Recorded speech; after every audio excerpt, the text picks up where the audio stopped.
Last time on Square Roots, we get saucy at an amusement park, learn the secrets of the universe from our cat's grandpa, and pull a fugitive when we chase down the one-armed man.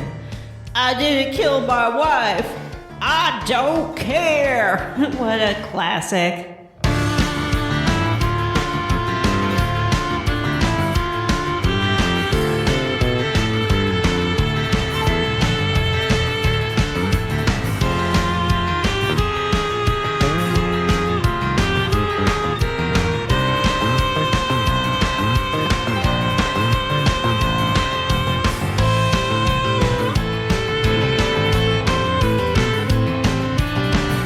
Hey everyone, and welcome to Square Roots, the classic RPG podcast. My name is Jim Banks. I am joined by Matthew Van Zant. Heyo. John Keystone Brandon. I'm also the Great Gospel. And Vanessa. I'm Vanessa. And this is a podcast where we play and talk about your favorite classic RPGs. We're still playing Final Fantasy VII. Yay! Yay! It's fun, right? Yeah, I got Aeris's level 4 limit break for the first time ever. It doesn't suck. And used it 3 times. It's going to be so useful throughout the rest of the game. Mm-hmm. I'm really glad I got it. It was definitely worth the 3 hours I put into getting it. Yup. Mm-hmm. So we're covering Final Fantasy VII, everyone's favorite classic RPG, and we're Part 6. Wah, wah, wah. Yeah, we're over halfway through this game. We've really been taking our time with it though, which has been kind of nice. Yeah, just relaxing in the nice warm waters of Final Fantasy VII. All this nostalgia threatening to drown us. You know what? There are worse ways to go. Than drowning in nostalgia? Mm-hmm. Wasn't that one of the Needful Things deaths? Didn't that happen to one of the people? Drown in nostalgia? Pretty much. I think she ends up having sex with Elvis. Yeah. Yeah. That's what happens if you drown in nostalgia. You'll end up having sex with Elvis. Well, it sounds better than drowning in acid.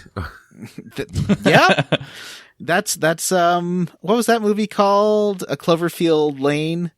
Oh, right. Yeah. Mm-hmm. That guy got murdered. It was at 800 Cloverfield Lane. Mm-hmm. Did somebody get acided? Ugh. Yeah. So, well, somebody got shot and then dissolved in acid. Yeah, That's spoilers. gross. Spoilers. Spoilers for that gross movie. Spoilers for that 5-year-old movie. Mm-hmm. A movie for 5-year-olds, says Jim Banks. Isn't it bonkers, especially two of you are parents, the movies we watched as children that you would not show to your kids? Yeah, that's crazy. I think about it all the time. By the age that my kids are now, I was watching every Steven Seagal and Arnold Schwarzenegger, and that was back when they would blow people's heads off and shit. Mm-hmm. And I'm heavily debating letting my oldest daughter watch Harley Quinn because there is some extreme violence in that movie. Oh, I let Jalen watch it, but she had to cover her eyes on some parts. And she did gladly. Oh, good. I mean, I cover my eyes. Are more protected these days from that kind of stuff. The 80s was just really violent in general, even in quote-unquote kids franchises, even Batman, the first movie. Because here's the thing, Vanessa. Mm-hmm. Now they have this thing called YouTube. Oh, so they actually still see all that shit. They see it without their parents around. Yeah, that's probably not better. Nope, probably not. It'd be great if there wasn't this huge ubiquitous platform that has everything on it that you just cannot in any way, shape, or form actually seem to restrict because it is just built into every possible internet-connected device in every way possible. Just don't try to protect kids. Just let them it's just watch not worth your time. Yeah. Kids, not worth your time. Wow. That's what I said. Jim, do you want to move on to the level up segment of the show? Sure, let's do that. Vanessa, how did you level up? Well, I've been doing lots of things, like watching TV and watching TV. Whoa, ooh, that's fun stuff. Yeah, and here's some basic personal questions that I feel like we need to ask in this age of everybody staying at home. How you doing on showering? You once a day now, or you've dropped down to 2 or 3 times a week like me? I can't claim to be once a day. I figure as long as you're say, brushing your teeth, you're good. As needed. Normally, I shower whenever I have to leave the house, but I've had to revise that policy because I'm leaving the house once a week now. Guys, I showered twice today. Wow. Yeah. Okay, but we all know that you're having a coronavirus party later with a young lady that you kind of harassed first thing this morning. Aw, it was a joke. I showered this morning when I got up, and then I went for a jog. It was like 25% jog, 75% walk over my lunch break today, and it's like 85 here, so I got pretty sweaty, so I took another shower. Ooh. I haven't been good about the old roll out of bed and like, don't go and just roll into work, and you got to get up and put on some clothes and take a shower. Maybe have some coffee first. My work from home mandate got extended another month today. Oh, really? So I got to really nail down this routine. Yeah. Mine is like, they're not telling us. It's really aggravating, actually. I would like to know how long I'm expected to do this. I got an inside line at my corporate communications department, and I got a text from a friend who was like, hey, we're getting extended work from home, so get used to it.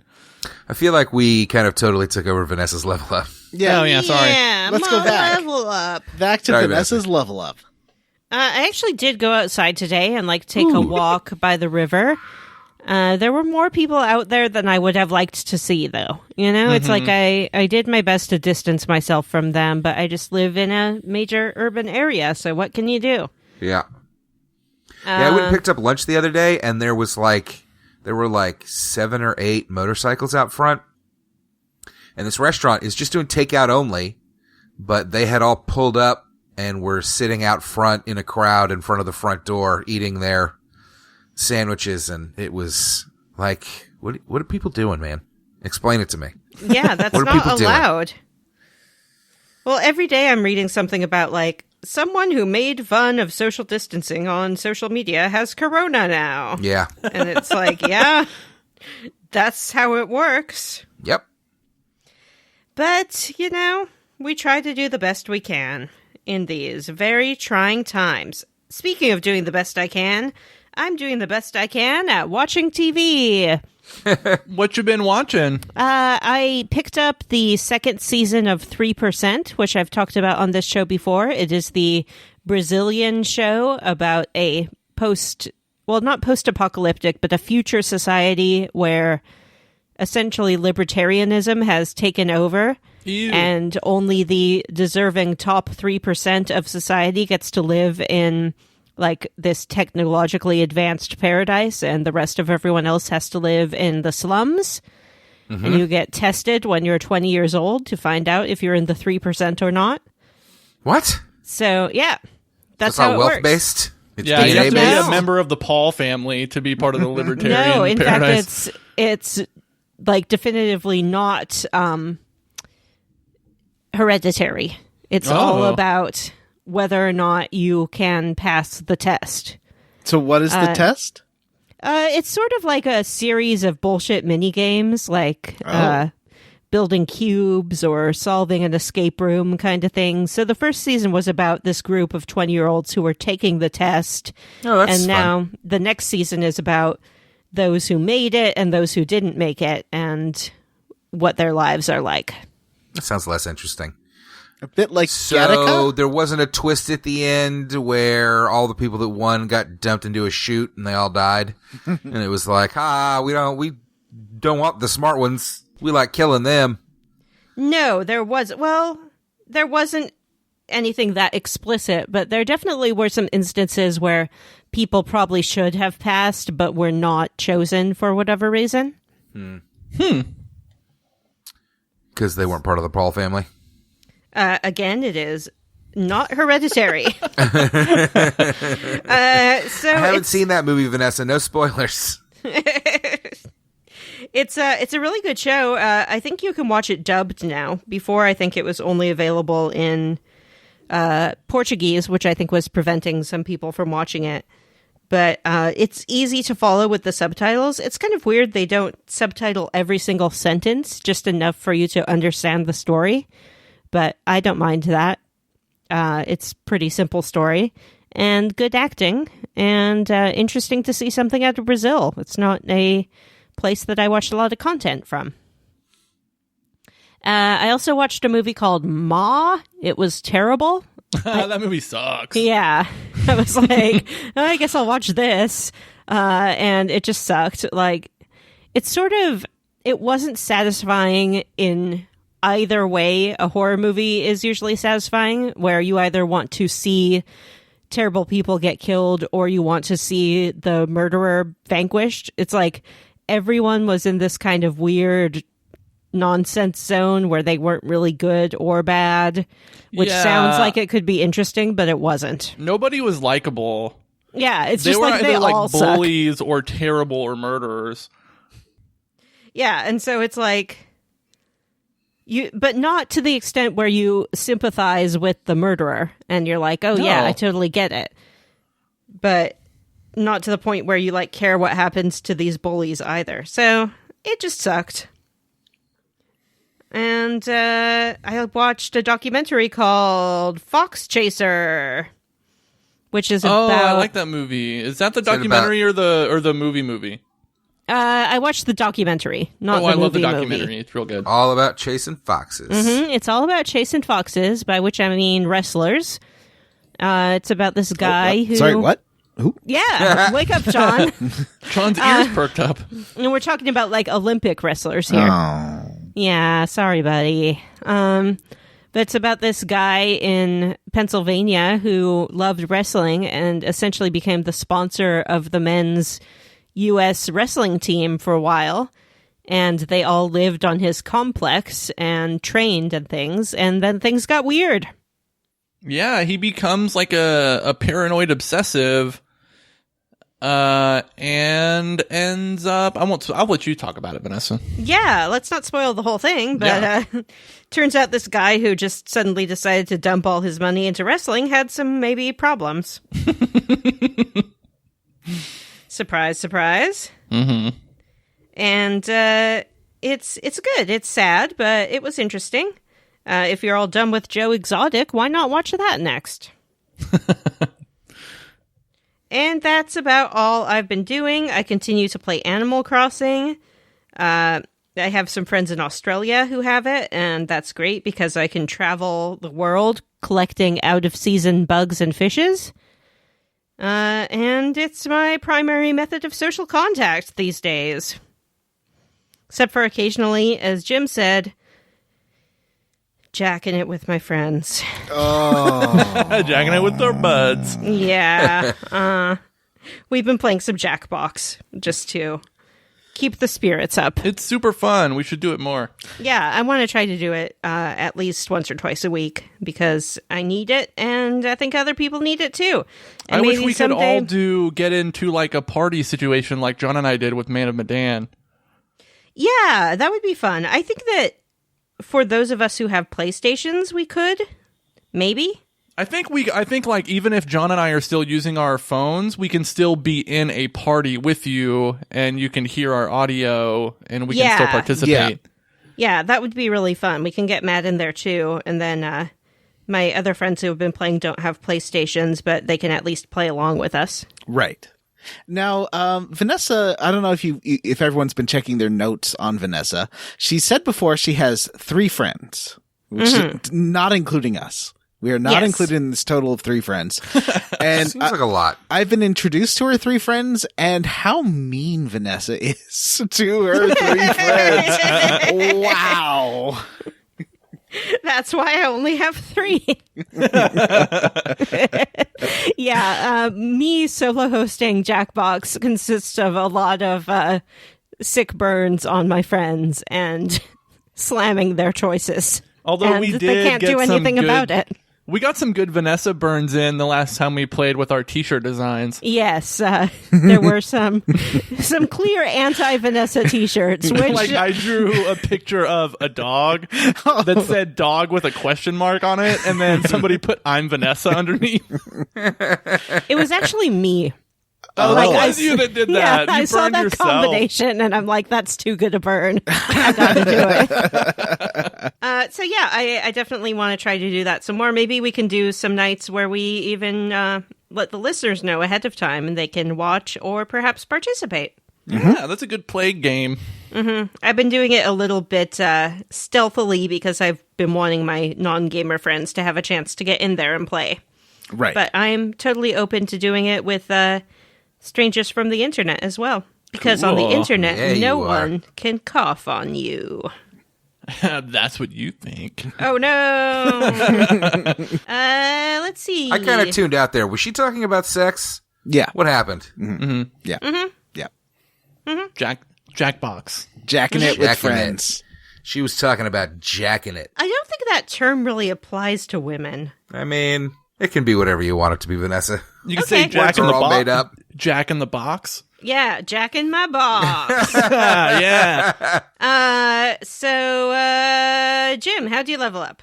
I've been playing a little game called Doom Eternal. Oh, I've heard about this. This is the other Animal Crossing. Everyone's either It playing is. Animal Crossing or Doom Eternal. Yeah, and this game it's so over the top, goofy, and violent. It is so fun to play. And it's got like really, really stupid, silly lore to it where like it turns the Doom guy into like this, I won't spoil it, but like it gives him a large amount of backstory set against this like cosmic hell heaven nonsense, and it is amazing. And it's super fun to play. Like it's still just as fast. It's actually a lot tougher, I think, than Doom 2016. Even I'm playing on the easiest mode. And I still found myself getting killed a bunch in some areas, but it's a lot more fun to play, and the weapons have cooler upgrades, and you can shoot a shotgun with a hook in it that will catch enemies on fire and then pull yourself to them and then blow their heads off. There's a flamethrower on your shoulder. You can shoot grenades off of this thing. It's really neat, and I like it a lot. One thing that I have been doing is studying people who are really good at the game. And I think there's you can only get so good at Doom using a controller. Like Right. the people I watch play like map every weapon to different keys, and then they can switch weapons without using like the weapon wheel and just blast. And so I've accepted that I'm always gonna suck, but it's still fun to play. I'm sure you can get good at it, Jimmy. You just gotta apply yourself. I mean, I did beat it. I beat the campaign on the easiest difficulty. And I'll try maybe a harder one. I don't think it's impossible, but I just don't know if I'm committed enough to Doom to do it. But we'll see. It's a fun game. Everyone should try it. I haven't tried the online mode yet, so if any listeners get it, let's try it, and we'll both suck together. What about you, John? Me, John. Well, I have been playing Animal Crossing. Vanessa has been aggressively visiting my town and then giving me such gifts as garbage bags. She did give me a professional wrestler. That was pretty rad. So I gotta thank her for that. I've been visiting lots of people's towns, except the game isn't good at letting you know who you're visiting. Like, trying to figure out whose place I'm at is a little confusing and scary sometimes. Cause, like, I've added random people to my Nintendo friends lists over the past, cause it's coming back from, like, the 3DS era. So I was like, oh, who's this guy? Is this someone I went on a date with, like, 7 years ago? Sometimes, yes, is the answer. But it's really fun. I think that game is it's a lot of improvements to the Animal Crossing formula. I think crafting is a good fit for it. It's sweet. It's cute. You can still make, jokes with all the custom generating stuff that are borderline pervy. Which is always funny. I randomly got a urinal. I found one, so I put that in the middle of my house next to the dishes. And You gotta wash your dishes in something. I've been in the mood to play old school shooters. So I've been playing Half-Life 1 Source, which is a very bad version of the game, and it kind of sucks that it's the only version you can really download now. Oh, that's a bummer. Like it's auto run, unlike the original game, auto run is on all the time, and it's super slippery. It's like you're running on ice all the time. Oh, that sucks. And that, if you remember that game, it's platforming all the time. Like there's you can't turn off auto run. You can hold down shift so that you can walk, but you're supposed to be holding down shift and jumping and crouching and stuff. And it doesn't, like, your fingers get a little messed up trying to do that. The control is terrible. Like it's added physics and stuff to it. It's almost unplayable. Like trying to jump up ladders is awful. I also got for $6 off of G2A, I got Doom 3 BFG edition, which includes Doom 1 and 2. So I was playing a lot of Doom 1, which I haven't really played since the mid-90s, and that game is really fun. It holds up really, really well, and it's cute. The graphics are really adorable now. Like the original Doom? Yeah. It's funny, like I've been reading a lot of behind the scenes stories from like the making of Doom and Doom 2, and it sounds like they all had such an amazing time making that game, where they like even insert little burns on each other into the code and into the like internal parts of the monsters and stuff. I think like the final boss in Doom 2 or Doom 64, like the Icon of Sin, they made the target, like the thing that you're supposed to shoot at, inside of the boss where you couldn't see, they put the head of the lead developer, like the creator of Doom. It's either so you John had to Carmack or John Romero's head. John Romero. Yeah. And but it's funny how they insert these little references and burns on each other into like the lore and the design of the game. I'm getting super frustrated trying to find secrets because the game always has like windows to rooms that I can't figure out how to get into, which is a whole part of the way the secrets work in that game. Half-Life, I find a lot easier to find the secrets. It's always a vent. You always just gotta find vents. I always end up, I'm way better at Half-Life now than I was as like a young adult. I guess I'm just much better at mouse aiming than I used to be. So I'm having no problem getting through it. And I always end up with like tons of scientists and guards following me. And the game's this version's kind of broken. So a lot of times they act like they're being injured when they're just walking around. So they'll be walking around next to you going,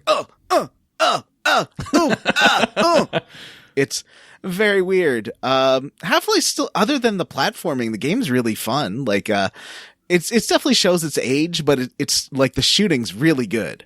Like dealing with those enemies and the soldiers and stuff is really, really fun. Do you like the end where you go to a different kind of place? Zen? Yeah. I'm not there yet. I never finished this game. I got to Zen and then I got stuck or something. Things get kind of silly when you get to Zen. Yeah. But I did watch a playthrough of the new Half-Life VR game. Oh yeah, the Alex. And I thought it was just going to be like a prequel, like almost like a tech demo is the impression that I got from it when I watched the trailer. But it's a full-on Half-Life game, and the ending does kind of push forward the story even just a little bit. Ooh. And it made me really excited because I love the Half-Life games. Me too. Half-Life 2 is one of my favorite games of all time. Oh, me too. And the episode 1 and episode 2 are also amazing. Matthew, buddy, how did you level up? Hey, do y'all want to own a tiger? Because I know a guy. Do you still? I mean, he's somewhere. He's alive. He could probably hook you up. He could probably hook you up. I watched a Netflix documentary called Tiger King, and contrary to what Jim and Vanessa told you last episode about how all of those people are terrible, they're all national heroes and should be given the Medal of Honor, freedom, whatever it is, for their service. Watch Tiger King. It's fucking bonkers. I can't believe what my eyes saw. Just every episode there was something else that made you go, what? The bit, and I'm not gonna explicitly say what happens, but the bit with his husband, and I'm sure you know what I mean. Oh man, yeah. I did not see that coming. I mean, I guess how could you? The fact that they were able to capture that like they did is pretty stunning. Oh, I didn't watch the documentary. I just heard it on the podcast so far. Oh, wow. In the way that they obviously don't show it in the documentary, but they're able to capture that situation in a way that you wouldn't expect, and it is bonkers. Yeah, it's bonkers. Does the documentary have the reporter in it, like as an interviewee? Yes. But it also uses footage like from the park, a lot of the security footage, to fill in a lot of the gaps. And it, like I said, it doesn't explicitly show what you're talking about, but it does offer a perspective on it that is better, I think. Oh my gosh. I have to watch this thing. You should. As this meme that I've been posting everywhere says, Tiger King has everything. Tigers, lions, murder, a gay redneck thruple, a one-armed lesbian, alligator arson, mullets, pizza made from expired Walmart meat, a zoo-based sex cult, a crazy cat lady, and country songs about tigers and gay love. The Walmart meat pizza was the hardest to stomach thing for me, I think, because people are shown enjoying this pizza. Ooh, gross. Yeah. Anyway, that's it. I'm not going to take up a bunch of time. Listeners, go watch Tiger King now. Turn this podcast off. Stop what you're doing. Watch Tiger King. Watch the first 15 minutes and watch yourself get hooked. And then you won't even be questioning anymore like, oh, can I find the time? Or like, do I really want to start? None of that's going to matter to you about 10 minutes into that thing. So I watched most of the show in one day. Yeah, me too. It was amazing. I also watched the HBO documentary McMillions, which was pretty good. Agent Doug Matthews is the real star of the show there. He's really entertaining. It's amazing that guy is a member of law enforcement at the federal level. He is a cartoon. He's a cartoon character. I had read extensively about it in the past, so there weren't a lot of twists and turns for me, unfortunately, but it's still a really great documentary. And that's how I spent my week. How about we talk about something else? Let's check in with our buds. Cloud, Barrett, Tifa, Aeris, Yuffie, and Kate Sith. And or Chat Chi. Sick burn on Red 13. And Jeez. also Red 13.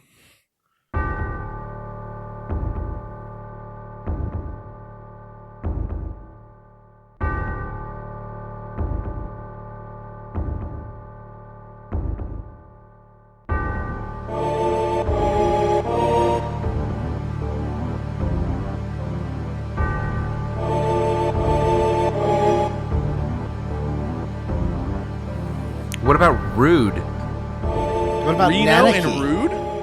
What about Reno and Rude? What about What Elena? about my pal Bahamut? What about Elena? Yeah. What about Genova? Marlene? Hashtag what about Genova?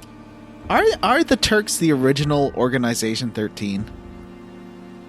Yes. Are they? I can't wait for them to show up in Kingdom Hearts 4. Is Jim the only one of us who played Kingdom Hearts 3? Yeah. And he didn't finish it. I didn't even finish. I keep thinking oh, all right, I'm quarantined. I'm finally going to have time to go back and play the last few hours of Kingdom Hearts 3. I definitely have the time. Do not have the motivation. I couldn't even make it through a fucking speed run of Kingdom Hearts 2. So I don't think that I'm ever going to play Kingdom Hearts 3. I think Kingdom Hearts 2 is like the best distillation of the, not necessarily the story, but the Kingdom Hearts system. It's fun to play and the progression, the character progression is good, but man, the story just turns into trash. And Kingdom Hearts 3 is just bloated trash mostly. I've been playing Bravely Default 2's demo on the Switch that just came out yesterday. And that game, super hard. And also it has like a side quest, which is like, oh, pick up 5 wolf pelts. And so it guides you to an area where there's wolf enemies you can attack. It doesn't do the WoW thing. The thing that became standard 16 years ago of if you kill an enemy that you're getting pelts from, you get 1 per enemy. It's like once every 3 fights you get 1 pelt. And I'm like, what? Yeah, it's it's old school shitty quest design. That's bad design. Yeah.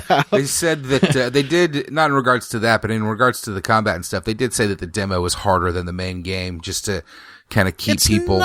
Yeah, it is hard. Mine's like NES. I mean, I got party wiped. Yeah, it's At least NES once. and Master System level, like 8-bit RPG really hard, where you have to like I also am playing it, I should say. spend an hour grinding that, like the first area with all the first enemies until you get some levels up and then can equip your people with better stuff so they don't get killed immediately. And I tried going to the ruins, the second zone, and even after doing that, I died immediately. Or I almost died. I got like one hit killed on one of my characters, so I got to figure out some strategies here. This is pretty tough. I mean, I will say that my big strategy when I played the first one, not late game, but like for most of the game, was just start off using all of your turns all at once so that you do 12 hits or whatever. Right. But the characters are so weak in the start of this demo that even that doesn't work, and then you're just dead. Yeah, I'll do that with the fighters, but any kind of magic I'll kind of hold back, and also sticking to the non-class, like the freelancer, so you can figure out what the weaknesses are is super useful. Yeah, it's interesting, and I hate the look of the characters because they look like awful Precious Moments dolls or Thunderbird puppets. Yeah, it tried to age up the look of the original Bravely Default, but keep the same flavor, and I think it really accomplishes that. But the problem is that they still look like fucking toddlers, basically. Oh, they do look like really Precious tall Moments figures. Toddlers. Yep. It's terrible. One of them has no. facial hair. That looks gross. Yeah, it's not great. I mean, graphically the game looks amazing. The towns and the areas outside of the towns are gorgeous. They look hand painted and you're just running around on them. I love the outfits for your classes are really fun too. Just like in the old game, but yeah, it's just the character design itself. Real ugly. Anyway, Final Fantasy VII is also a game. With really ugly art design. I love it. So let's see. We left off last time. We got a buggy and we left the gold saucer. And we took that buggy to Cosmo Canyon. And now we're taking that buggy to Nibelheim. Yep, you're going to park that buggy outside Nibelheim because it can't for follow at least you. a quarter of the game. Well, I took it around to get Great Gospel after this. Oh, so did I, actually. Because, yeah, you can't get Great Gospel until after you get to Rocket Town. That's like the last moment you can possibly get Great Gospel. And it's the first moment you could possibly get Great Gospel. You got a very limited window in which you can get Great Gospel. Yep. But I did it. But we get to Nibelheim, and as we learned before in the calm exposition dump, Nibelheim is where the kind of Sephiroth tragedy started. But it was burnt down. It was. That's what we were led to believe. Too. But why it not burnt down, Jim? Well, your characters theorize after, you can have very awkward conversations with a lot of the townspeople. Mm-hmm. Like, you can tell the dude at the end, this place burned down, you're a liar. And he's like, what? Don't say that, get out of here. But what your characters theorize is that Shinra rebuilt the town, and this is such a weird conspiracy. It's like an Alex Jones conspiracy theory. I never got theory. that cutscene. Who do you have to have in your party to figure that one out? Well, that's like what they talk about is that they assume that that Shinra rebuilt the town and populated it with a bunch of Shinra employees just to keep up the facade that none of the Sephiroth stuff actually happened. I never got anyone telling me that in this game. Oh, really? Yeah, that's why I'm wondering if it depends on who was in your party. It could be. I don't remember specifically, but I do remember it being thrown out as a theory. Okay. Maybe it's not thrown out until later in the game, maybe. But it's definitely talked about by the characters. Okay. Because, yeah, that's pretty weird. You don't get any, flashes or weird cloud headaches or anything. But everyone's like, no, I've lived here all my life and I've never met you. And you try talking to your mom and your mom's not there. There's just some old woman who doesn't remember you. And she doesn't want to talk to you. And there's also a bunch of dudes in cloaks who keep talking about going to a reunion with Sephiroth. Hey, class reunion, cool. The way Sephiroth describes it, it really sounds like it too. But we'll get there in a second. Because Sephiroth tells you about it when you get to the Shinra Mansion, and he's like, "Oh yeah, there's going to be a reunion. You should come. Genova will be there." And what do we learn? So there's a lot that happens. There's a lot connected to Nibelheim, but what specifically happens in this part? Okay, well, not much happens in the town itself, but if you go to the Shinra Mansion, it's kind of a side story. I don't think you really need to do anything here except maybe go to the library. Mm-hmm. Because if you go to the library, that's where Sephiroth runs into you, and he's like flying around like an idiot, and he invites you to the reunion, and then says, "Actually, I'm rescinding that invitation. You're not invited. My mom's too cool for you, loser." And then he flies away. Yeah. He does mention that his mom's going to become a calamity in the skies. Mine too. That's a spoiler, John. But that's what Sephiroth says. He's spoiling Does he say that? Yeah. Okay. Yeah. He's like, spoiler alert, my mom's going to become a calamity in the skies. No, so the calamity in the sky is a reference to a different thing, actually. Oh. Well, that's all and he I think says. this is where a lot of the confusion around Sephiroth and Cloud and Genova comes from. Okay. Because, and then I think, I don't want to spoil anything, Yeah. but I will say that, like, Calamity in the Sky does not reference Meteor. Really? Yeah. What? Okay. What? Okay. Calamity in the Sky is a reference to something else. Wow. Well, he does say his mom is going to become a calamity in the sky, and then He does say that, yes. yeah. And Cloud interprets this as saying, "Oh, so Genova isn't an agent?" So I don't know. It gets really confusing here. But there's other stuff you can do in the Shinra Mansion. Yeah, really irritating stuff. You can solve a mystery. Or rewrite history, Shinra. Woo! It's the mansion. It's all abandoned to Shinra. Woohoo! There's a vampire in the basement. That almost worked. The scansion Yeah. worked. Safe code hidden around. Gotta look up high and on ground. Yeah, Hojo, he writes some passive-aggressive journals about how much he hates everybody. He doesn't like... Yeah, he doesn't Hojo's just like, saying. everyone sucks. Mm-hmm.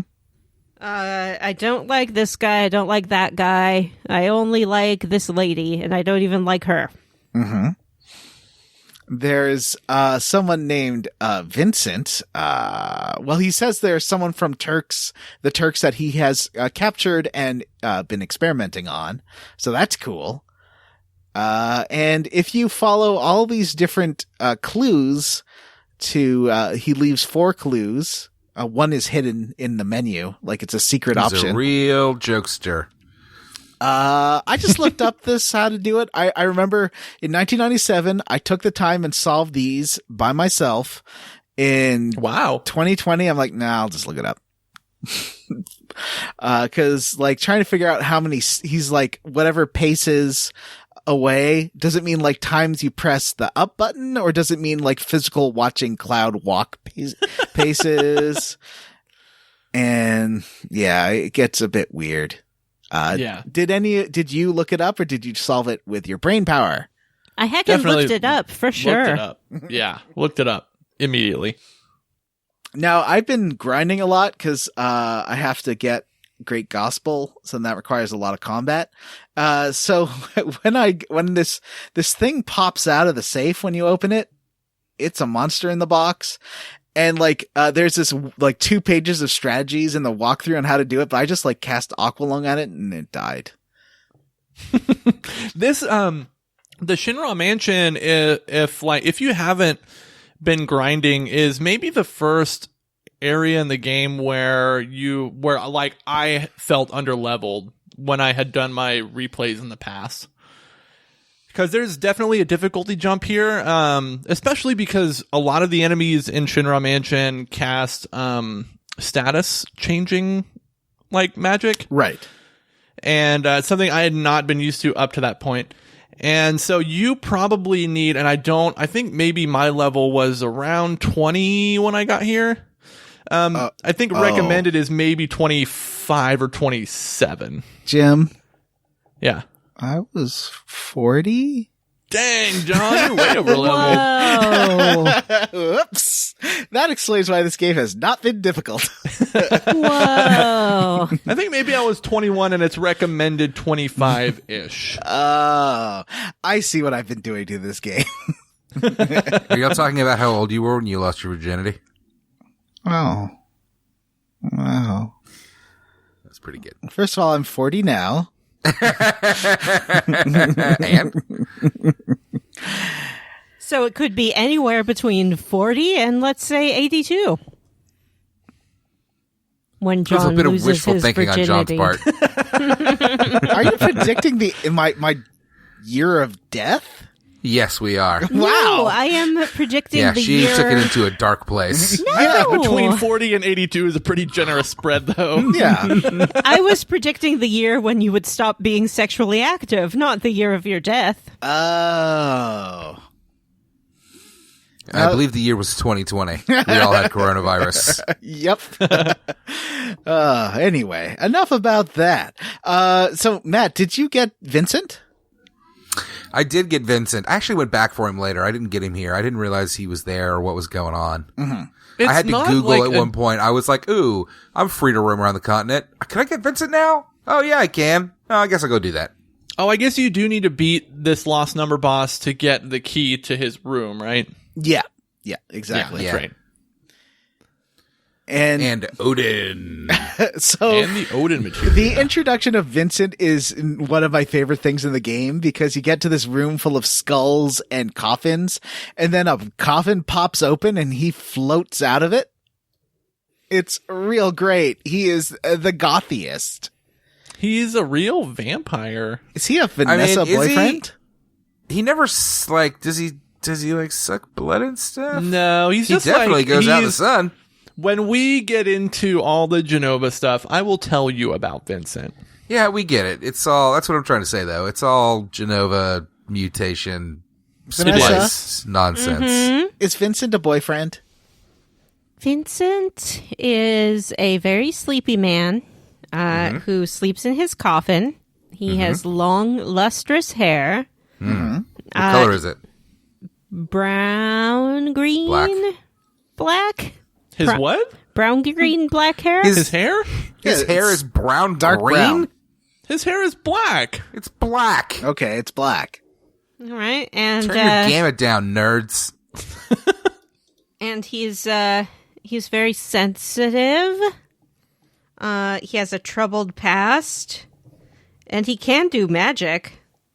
So yes, absolutely, he is a Vanessa's boyfriend. Does he doesn't he like drop something about a girlfriend or something? Maybe He like mentioned someone named Lucretia. right. And That's it. His guilt around Lucretia being the reason why he's punishing himself by sleeping in a coffin forever. He's just depressed. I mean, that's all that is. Yeah, he says he something about his sins is why he's locked up in the Shinra basement voluntarily. Now, I was on a prescription of Lucretia for a while because of high lipidity in my blood. Is that right? But there's a lot of doctor's warnings about taking Lucretia. Like, I had to consult with the doctor first. I don't want to mix it with certain NSAIDs. Don't take it if you have liver problems. Exactly. May cause extreme diarrhea and anal bleeding. Oh, that's why I had to get off of Lucretia in the end. Yeah, it's not good. And that's why Vincent had to get off her too. Oh. Yep. That's why we find him in a coffin. Yikes. He's like, I'm so riddled with STDs, I have to, I don't know how I got to STDs. I'm so riddled with STDs, I had to go lock myself away where no one will ever see me again. I have so many STDs, I'm basically undead. So basically, you have to talk to him like 3 or 4 times before he joins his party, and he's like, "Don't even ask me about my dark past." You mentioned Sephiroth, and he's like, "Sephiroth, whoa, my sins. I need to go back." I can't even talk about Sephiroth. My past I is can't so even dark right now. and mysterious. You won't even believe it. You really don't ask me. Don't ask me. I'm not fine. Don't even ask. But he doesn't get into it right now, so I get a feeling that later on we're going to find out more about Vincent's dark past. Yeah, I do think his storyline, if you take the time to do his character side quests, is pretty compelling. I think it's a good one. There's a whole game about it, right? He does have his own game. It has very, very, very, very, very little to do with his backstory. Oh. But a lot to do with all of the backstory crap they tried to shove into Crisis Core. Wow, that's dumb. Nice. I'm kind of excited to play Dirge of Cerberus and Crisis Core and all that one day. Yeah, it's I'm pretty confident in the handle I have on this story in this game, which is complicated enough. Mm-hmm. When you start talking about characters named Genesis Rhapsodos, What? That's there's Kingdom a character Hearts. named Genesis Rhapsodos. That's Kingdom Hearts. No, Yeah, that's just that Kingdom is Hearts. Final Fantasy VII, my dude. Nah. I'm pretty When sure you start getting into that stuff, I just do not have the time. isn't Genesis Rhapsodos the heartless version of Xenohort? Nope. Genesis Rhapsodos is a fucking character from Crisis Core and Dirge of Cerberus, and he fucking gets sealed up in a cave or some shit. Who knows? Is it possible that Nomura is not actually good at this? That's what I've been saying, and I got some flack for saying that. I think he's real bad at this. Yeah, I mean, he definitely just repeats the same thing with Kingdom Hearts 10 years after this, and it is still doing it today, and it's not good. He didn't learn a lesson. He's like that friend who takes you to a party and gives you maybe a couple shots, and you're like, yeah, this is cool. And then he's like, hey, let's smoke some weed. And you're like, well, okay. And then he starts doing meth, and you're like, oh no, this is too much. No. Yeah, I need to leave. So, did I ever tell you about Genesis Rhapsodos? It's this thing I came up with. It's the best name for anything ever. So on the list of dumb things that Nomura probably named, it's up there, right? Along with Xenohort. Yeah, along with Xenohort and pretty much all the people in Organization 13. Is there someone... Roxas. Mm-hmm. Which That's is pretty Sora bad. X. Yes. Yep. All the X names. Mm-hmm. Robaxaset. That sounds like a prescription. Fentanyl. No. We already did that whole joke. So it is worth pointing out that Vincent does have weird powers. He flies around the room, and I mean, that's kind of it, but His limit breaks are really fun, though. Yeah. I think they suck. They suck, but they're dumb. Well, it's they're fun to watch the first 12 times. Mm-hmm. He although it is funny watching him transform into a Frankenstein or a Jason with a chainsaw. There's a Jason, there's a Frankenstein. Sort of a werewolf kind of thing. Mm-hmm. Yeah. Yeah, it's like a demon. I think he's so tortured by his past that he becomes a literal monster.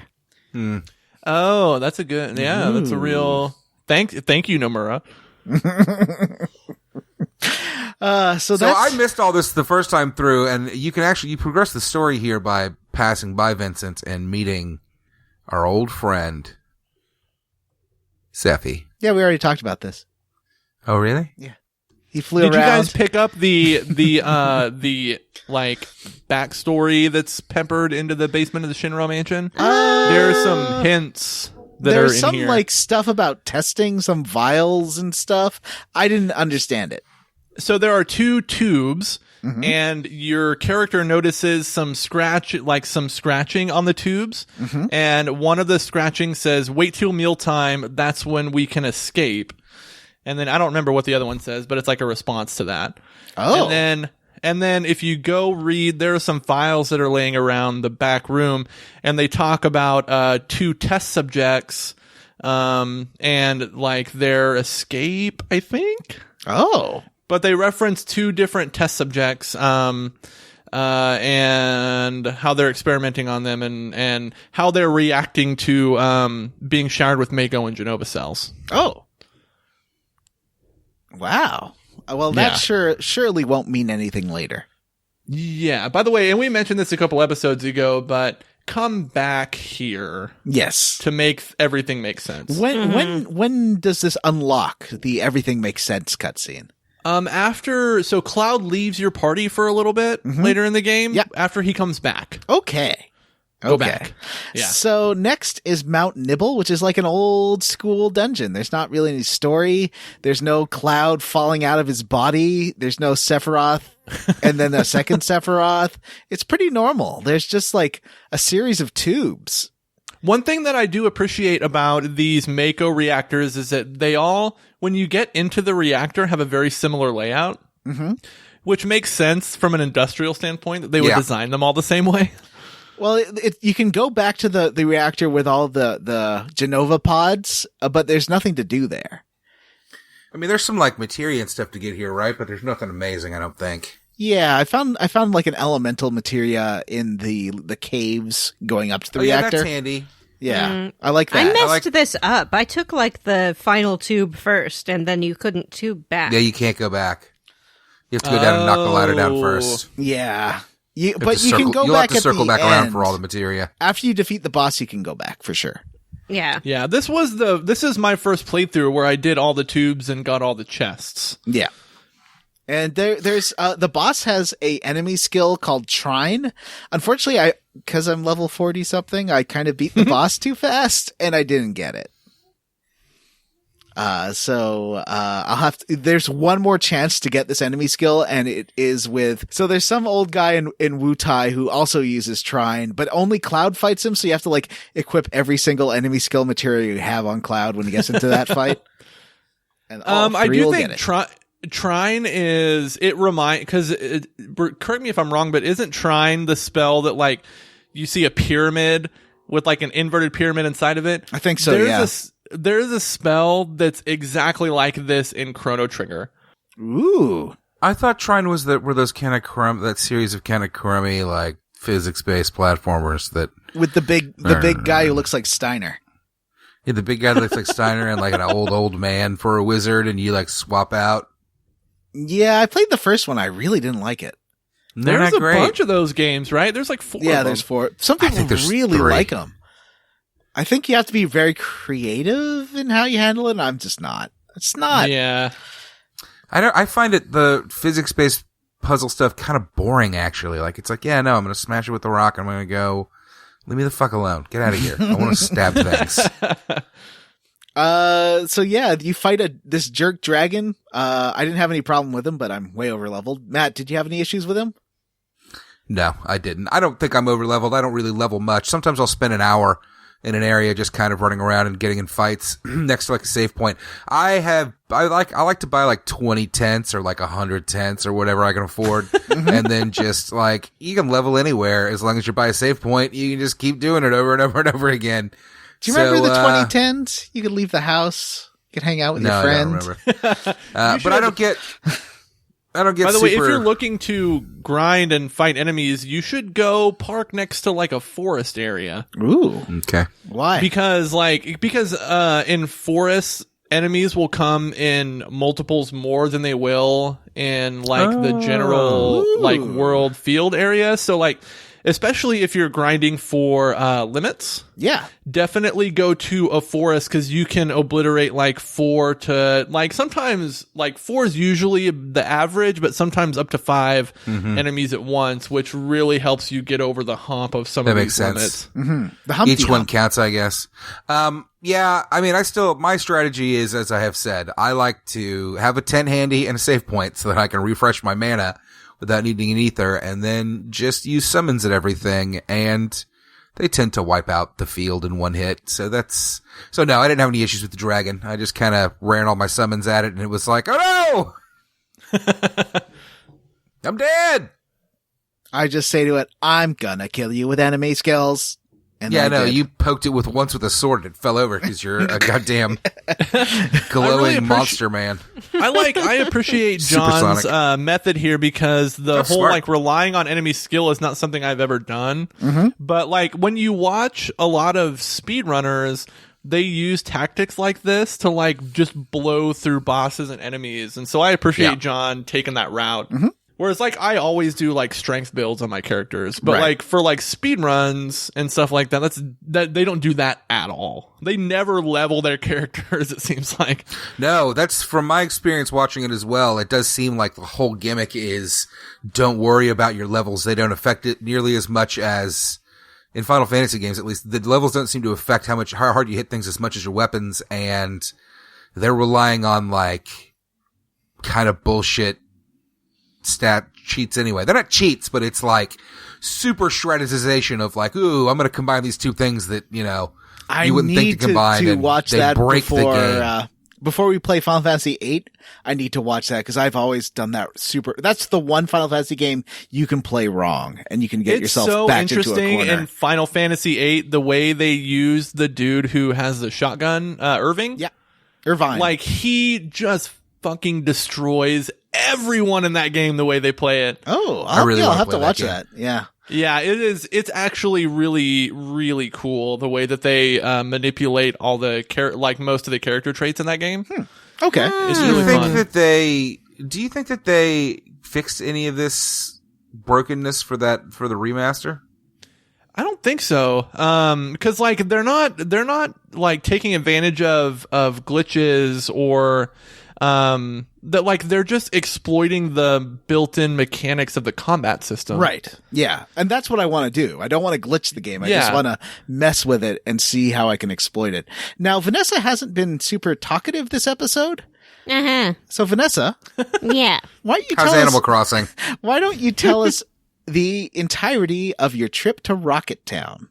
Okay, I would love to. Thank you. You drive your little Mako to Rocket Town, and it's a town in the middle of a field. What First does of all, have... you don't because your Mako's parked outside Nibelheim. Okay. You walk there on your two little feet, and Rocket Town has a big old rocket in it. So you go in, and everyone's like, oh, we don't see people around here that often anymore. We were once essentially Fort Worth, and we were going to build a rocket to the moon, but that project got canceled because now it's all about Sephiroth and Project Sephiroth. So you walk around, you talk to people, you find an aeroplane, and you want to take the aeroplane and fly away in it. But you can't because it's owned by this jackass. The worst character in the game. The worst character in the game. His name is Sid, but I did name him Sting. He is terrible. You go to the rocket at some point. I played this like a month ago, so it's a little hazy. I do have notes if you want to look at it. Yeah, I guess I could look at the notes, which are right in front of me.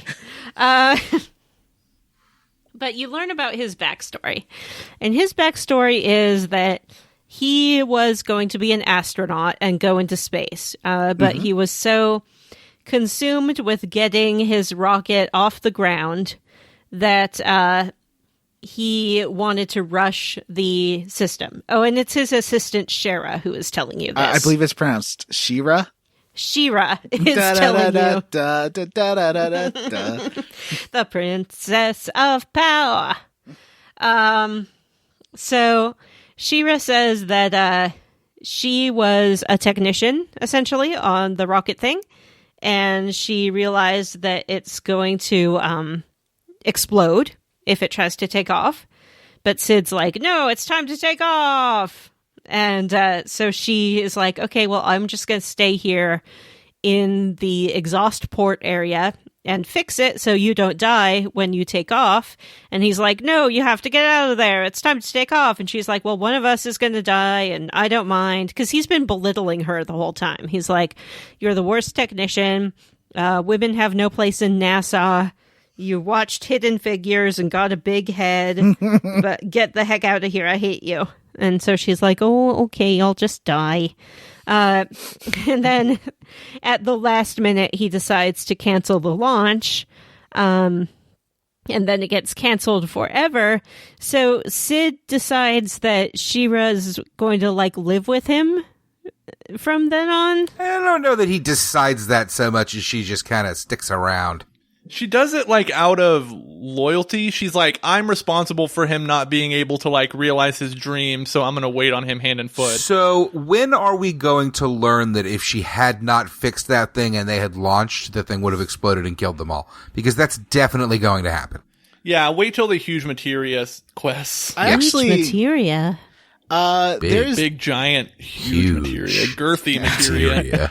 There's an r/a Is that a materia or a can of beer? ITA thread about this where it's like, hi, my name is S. I'm an F-35. And I've been living with this guy, and I stopped his rocket launch about 10 years or 5 years ago, and because his rocket was going to explode, and now he stopped the launch himself. I was just going to let him die, but now I feel like I have to serve him all day, and all he does is yell at me. And should I break up with him because this is a really bad relationship? Love it. That's exactly what it's like. It is. And at one point, the other characters call her his wife, and he's like, "Wife, as if gross, no way." He is horrible to her, and yeah, he's the worst. After they tell you this whole backstory, then he's like, "Get them some fucking tea." He does, yeah. He demands tea. I mean, I wonder if he's still paying her as his assistant, though. I don't think so, Matt. Yeah, I think it's just they're horrible. definitely in a sexual relationship. Oh no! Oh no! Oh, that makes things much darker, Vanessa. Yeah. That's the impression I got right away. I got the impression that he wouldn't be in a sexual relationship with anything but rockets. I think the You're a rocket problem boy. with this character is I've seen this kind of scenario in real life before, and it's always the worst relationship you've ever seen. And yeah, it's absolutely. Where it's I gave up my dream exactly. for you. I stopped being a race car driver because of you, or we got pregnant before I went to college football because of you. Mm-hmm. Oh yeah, it is like that. I would have won state. Exactly.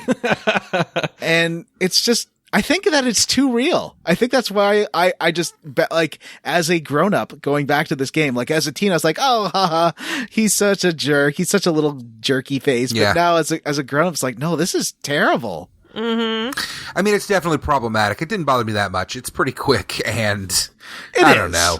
He's an entertaining character otherwise. In your party, he hangs around and curses people out and smokes and is generally disagreeable, and it's pretty entertaining. One of his limit breaks is lighting a stick of dynamite on his cigarette and throwing it at the enemies. It's pretty good. Pretty good. I haven't used him in my party yet because I hate him. I will say that his level 4 limit break is, outside of Cloud's, the most powerful one. I did start using him and Vincent. I did a swap. I was using Tifa and Aeris mostly, and something happened that made me feel like I should change up my party. So guys, now that we have all the characters, who's in your party? Well, ooh. I just answered this question, so. So my party is Cloud and Yuffie and Sid. And I hadn't planned on this. I just kind of kept them in my party, but because I was grinding for everybody's limit breaks. Once I had them all, those 3 characters have the strongest level 4 limit breaks of any of the other characters. I've been using Cloud, mostly Cloud, Aeris, and then a third person. I'll swap out whoever needs to be leveled up a bit.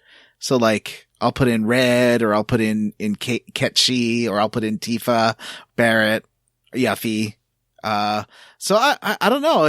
At the end of this chunker, Aeris leaves the party, so I don't know who I'll put in now, but probably Ketchi and Yuffie. I really like them. I'm going to make one of them into a summoner. Who's other than Aeris, who's the best spellcaster?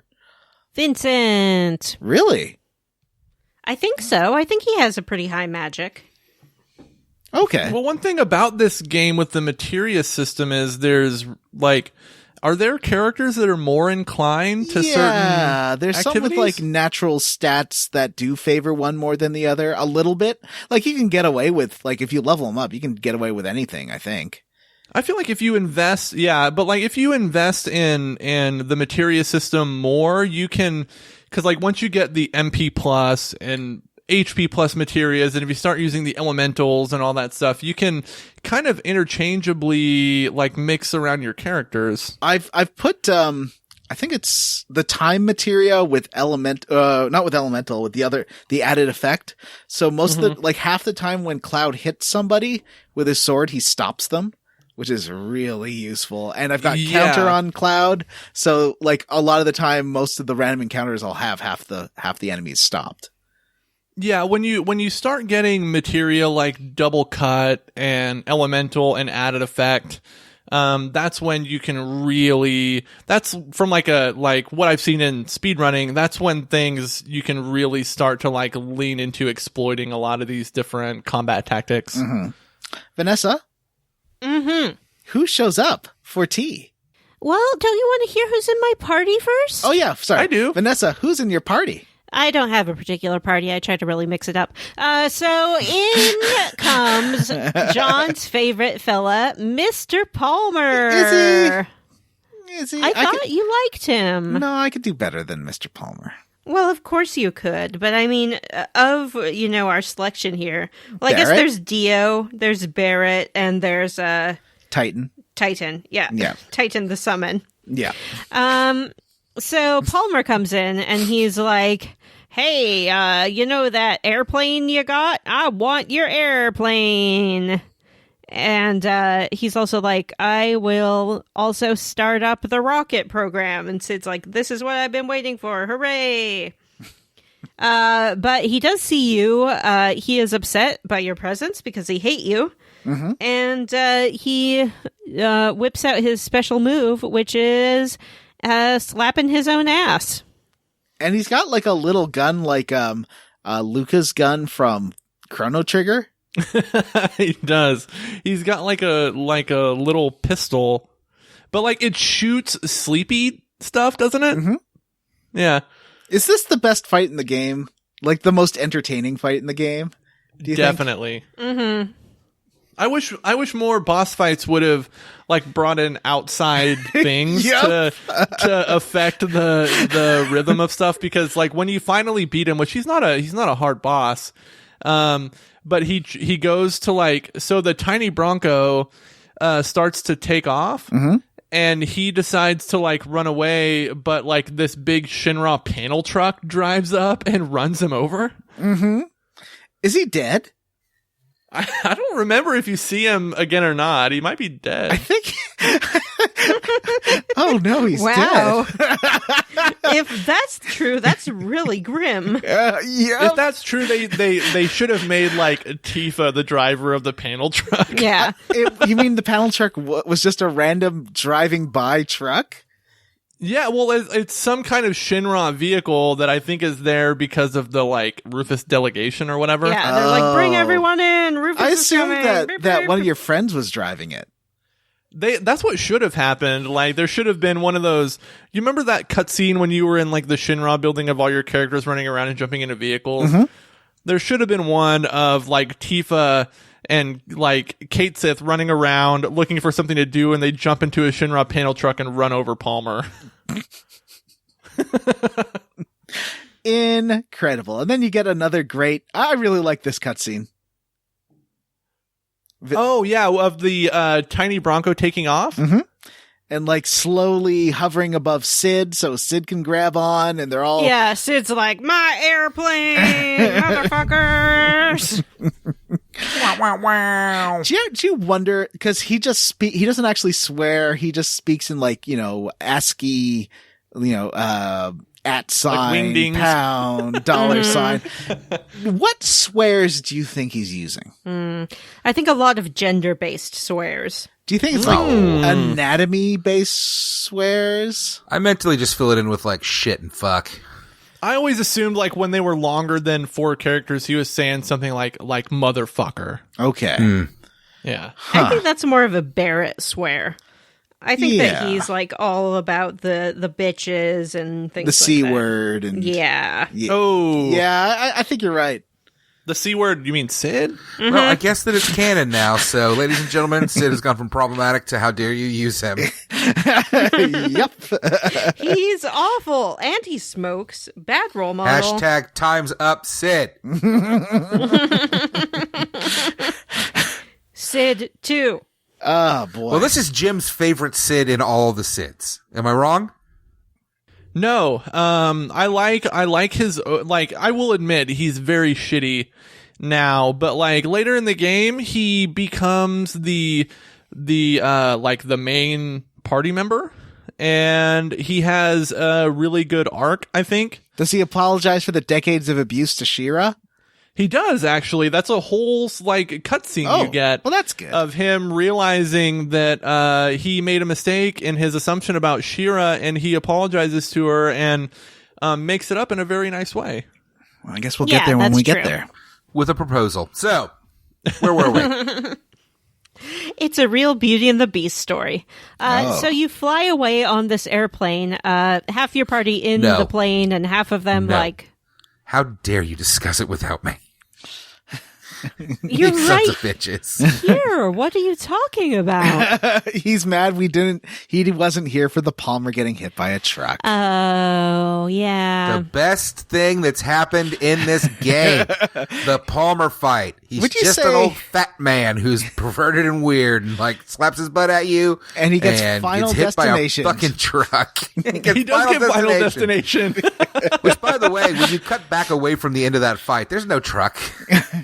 I know. It's like Maximum Overdrive. Oh, yeah. So, Matt, we asked everybody and you weren't there.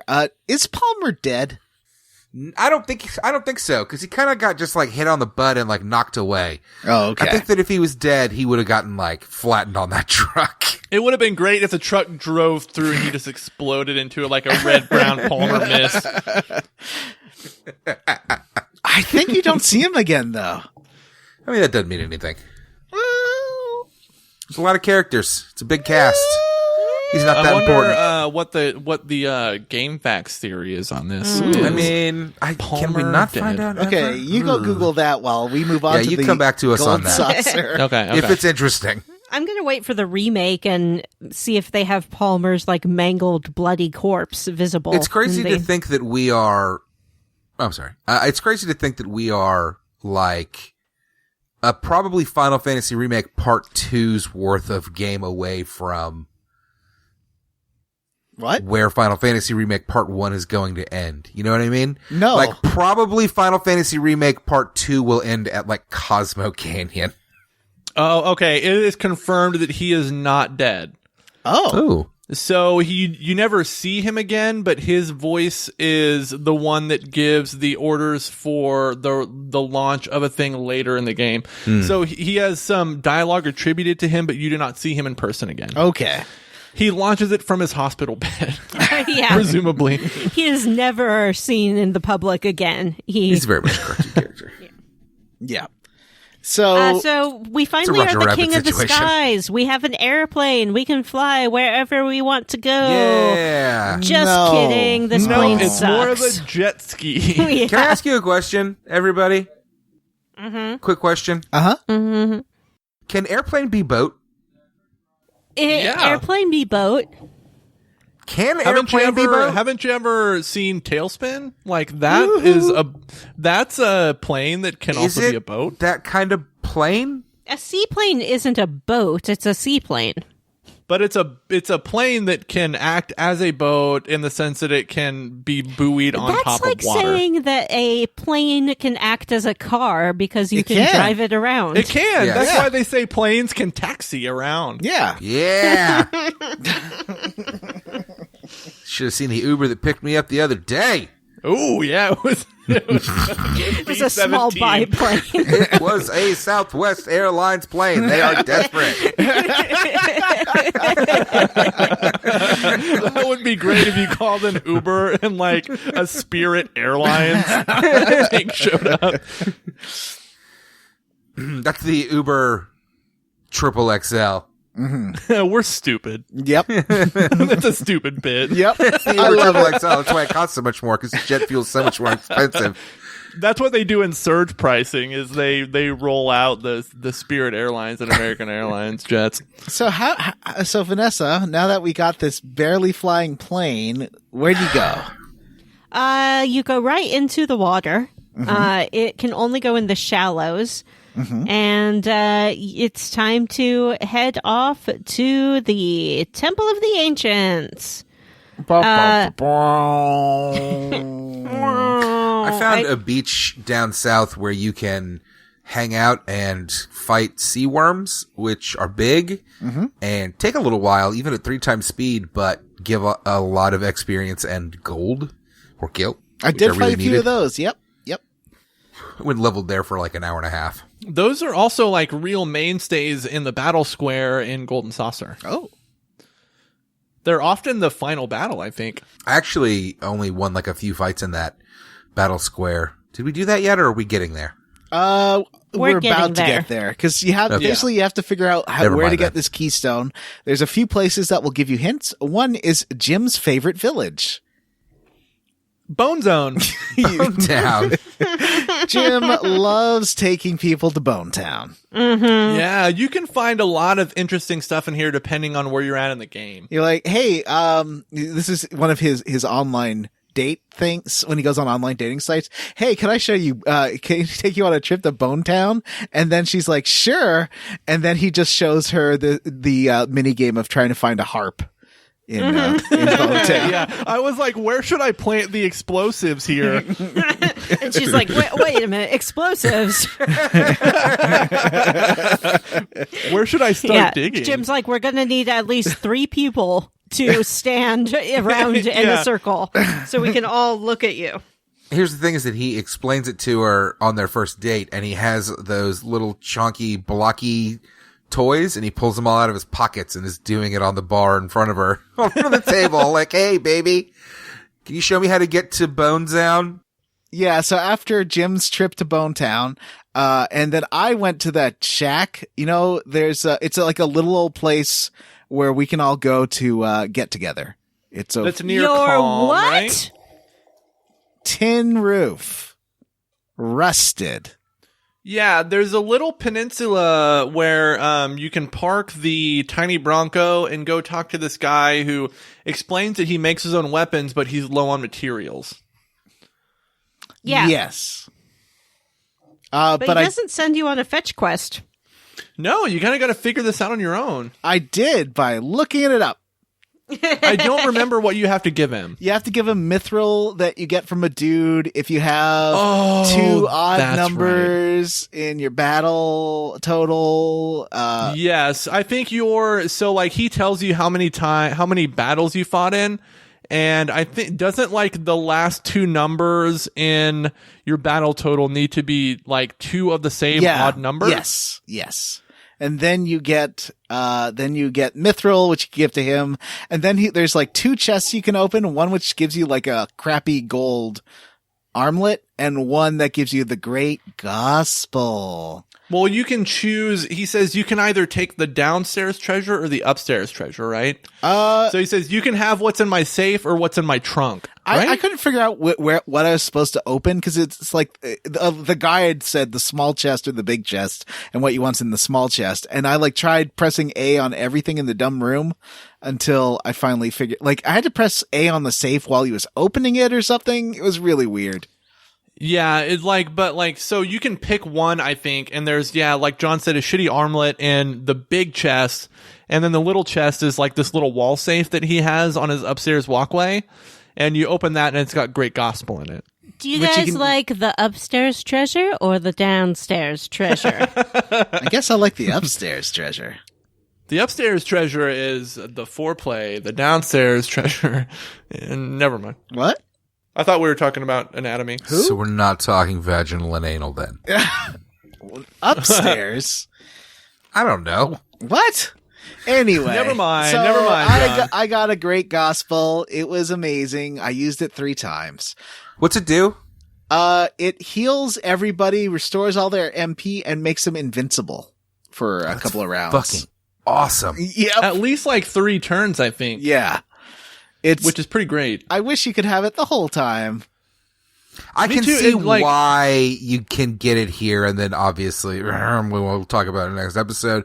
I can see why, because that sounds overpowered as fuck. Well, it kind of like, imagine you're playing this game for the first time, you know nothing about it, and you get great gospel, and you're like, holy shit, Aeris is amazing. She's never leaving my party. I'm set up for the rest of the game. I have got this. And then next episode happens. And then next episode happens.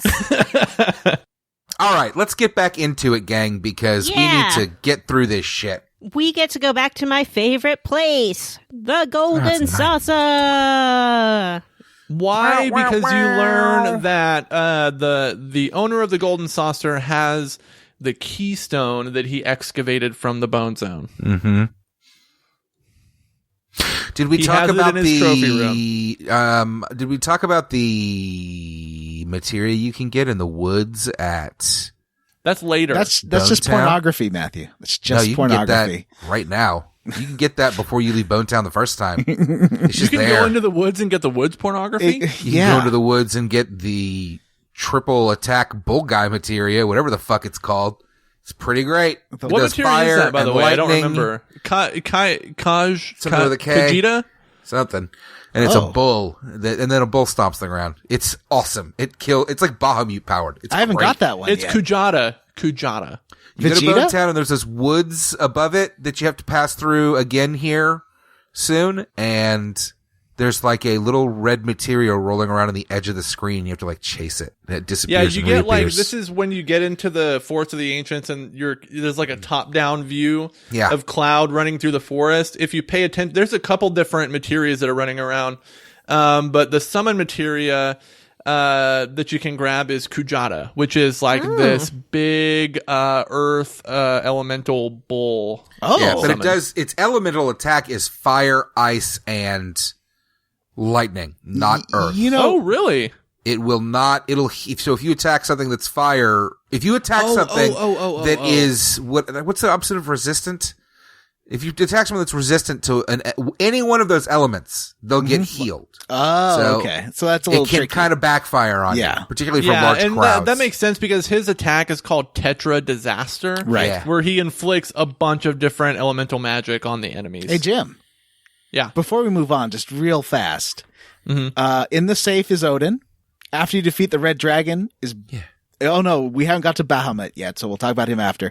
But this Kijiji and Odin, how do you rank them out of 5 cactuars? Real fast. So Kujata is a 4 out of 5 cactuars. By Sure, the way, bull's not that our- interesting. I mean, it's yeah. powerful attack, but it doesn't do that much.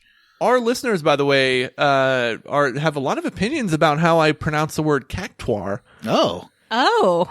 I guess we'll get I to always those said in our cactar until I heard letter you start episode. saying it. I adopted your... I guess there's a lot of confusion around where the U is placed in the word cactuar, and it is definitely before the A. Like a jaguar.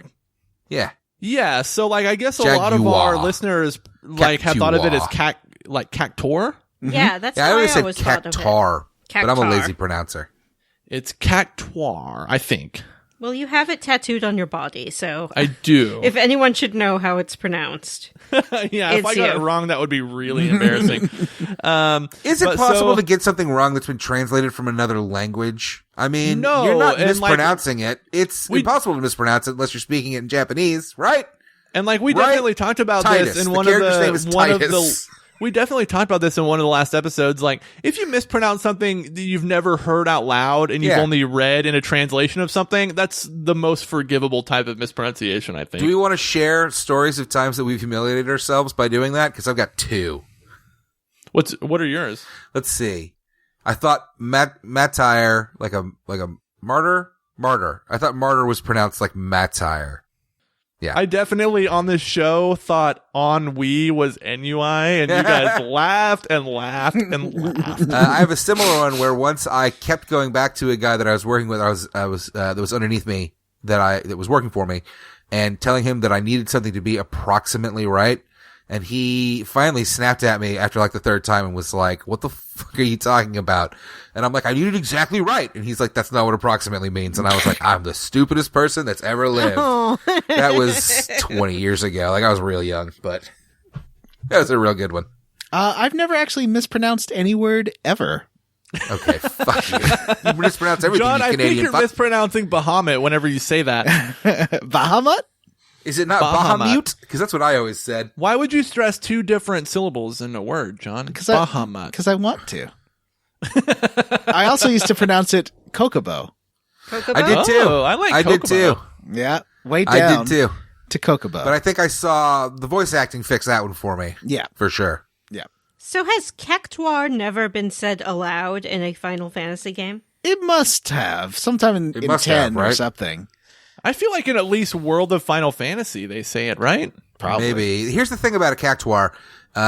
They're never like a big enough enemy or a summon for anybody to ever need to say their names because they're always secret. You will run across them once in the game and you're like, "Oh, this is the area where the cactuars are." It's some bullshit in Final Fantasy 12 that they call them like cactos or whatever those big fat cactuars are. That's stupid. Yeah. There's in Final Fantasy Factoids. X, there's some great dialogue when Tidus, from Tidus, when the party runs across the cactuars, where says something like, "I'm gonna poke you first!" in the speed run of that game, they talk about the battle dialogue, and there's so many times when these guys have played this game dozens of times, obviously, but like some battle dialogue will pop up. Like there's one where the main summoner lady, I can't remember her name, because like Titus screams a lot at enemies, and she'll say, "Scream all you want." and the speedrunners are like, "I've never heard that before." Yeah. There was one between, cause we watched the same one. There was one between like Orin and fucking Riku or somebody or Kamari, somebody where the streamer was like, "I've never fucking heard that before." I don't think I've ever used these characters in a party at the same time. Yeah, that's so good. Anyway, I keep derailing us and then demanding that we get back on task. Let's go. So finally, we found out where the keystone is. It's at the Gold Saucer, and the event that I have been playing for happens here, and it sucks. That's my spoiler. The event that I've been talking about the whole time. Oh no. I finally get to, and it's awful. But first, so basically Dio, you talk to Dio in his Speedo, and he's like, "Hey buddy." Ronnie James Dio? Yeah. He's like, "Hey, you holy diver. If you want to get this keystone, I'll give it to you. For my favorite show, JoJo's Bizarre Adventure. You just have to fight in the arena." And I don't know the conditions because I did 3 or 4 battles, maybe 5 battles before I dived out of it because I'm not really powerful enough to do all 8. Mm-hmm. And it was fine. I got a item and he gave it to me. How many battles do you have to do in his battle arena? I didn't last too long personally. Yeah, I went all the way through actually. So who knows? If you make it all the way through, you get the championship belt item. Ooh, I think you can get that later. I think that You can. It's something you can get with BP points. And then the fiend GP. attacks you. Sorry, GP Oh, points. no, Brock BP. Lesnar shows Sorry, up. you're right. Yeah. You know, guys, I had a doctor's appointment today. Yeah? And because we're in the era of COVID-19, they told me that it was going to be moved to a virtual doctor's appointment. Okay. So I had a video chat with a doctor, and they asked me to take all of my own vitals beforehand.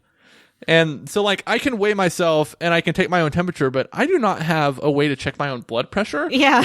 Did they want you to go to a pharmacy? They're like, "What's your blood pressure?" And I was like, "It's normal." I didn't know what else to say. Yeah, Can't I you don't just, feel pressured. You can do it yourself, can't you? They have If you go to home one of blood those pressure grocery kits. store arm cuff things. Yeah. You need a kit? But who Oh, wants I to don't know. touch one of those and Fuck when no. there's a pandemic? Yeah, that's a bad idea. Yeah. Anyways, So how was your virtual checkup? It was really good. No, I refuse. Actually, like We will not. We were video Sephiroth. chatting for a couple minutes, and then my doctor's internet crashed, and then Did Sephiroth do this? actually a funny joke. A friend of mine was like, "Hey, how'd your virtual doctor's appointment go?" I was like, "It was actually a colonoscopy, and I had to hold my butthole up to the camera." You're like, it's weird talking to someone dressed like a doctor on a webcam and she doesn't take off her clothes. I've been So doing Ronnie James virtual Dio. therapy. It's great. Yeah. So you fight and he gives you the keystone and then they're like, well, let's go take a night. You know, it's the end of the day. Let's go to this theme hotel, this wonderful horror themed hotel. And you go there and then they're like, well, we got some time. There's a big event tonight over at the Gold Saucer. Who wants to go on a date? And then depending on who you've been nicest to all this game, a different person can go on a date with you. It can be Yuffie, it can be Tifa, it can be Aeris, or it can be Barrett. Who did everyone date? I'll go last. I'll go first because mine's boring. I took Aeris on a date. I think we banged, but I'm not 100% sure. That was kind of it. It was awkward when she left, which to me says banged. That's how that works, right? Cloud does have sex in this game, and not just with Mucky. There is Mucky? a sex scene, not a sex John, who's Mucky? What the fuck? Mucky's the leader of the Bubby gang that I had sex with in the Honeybee. Oh, yeah. I was like, John, what slash book are you reading? Yeah, same. He has sex with 10 Big muscle same. bears. We talked he about does. this. Okay, That's right, for right. sure true. So anyway, you were saying Cloud bangs. So, Vanessa, who did you date? I dated Tifa. I wasn't trying to date anyone in particular, but I generally prefer her to Aeris as a character. So I was happy to go on a date with her.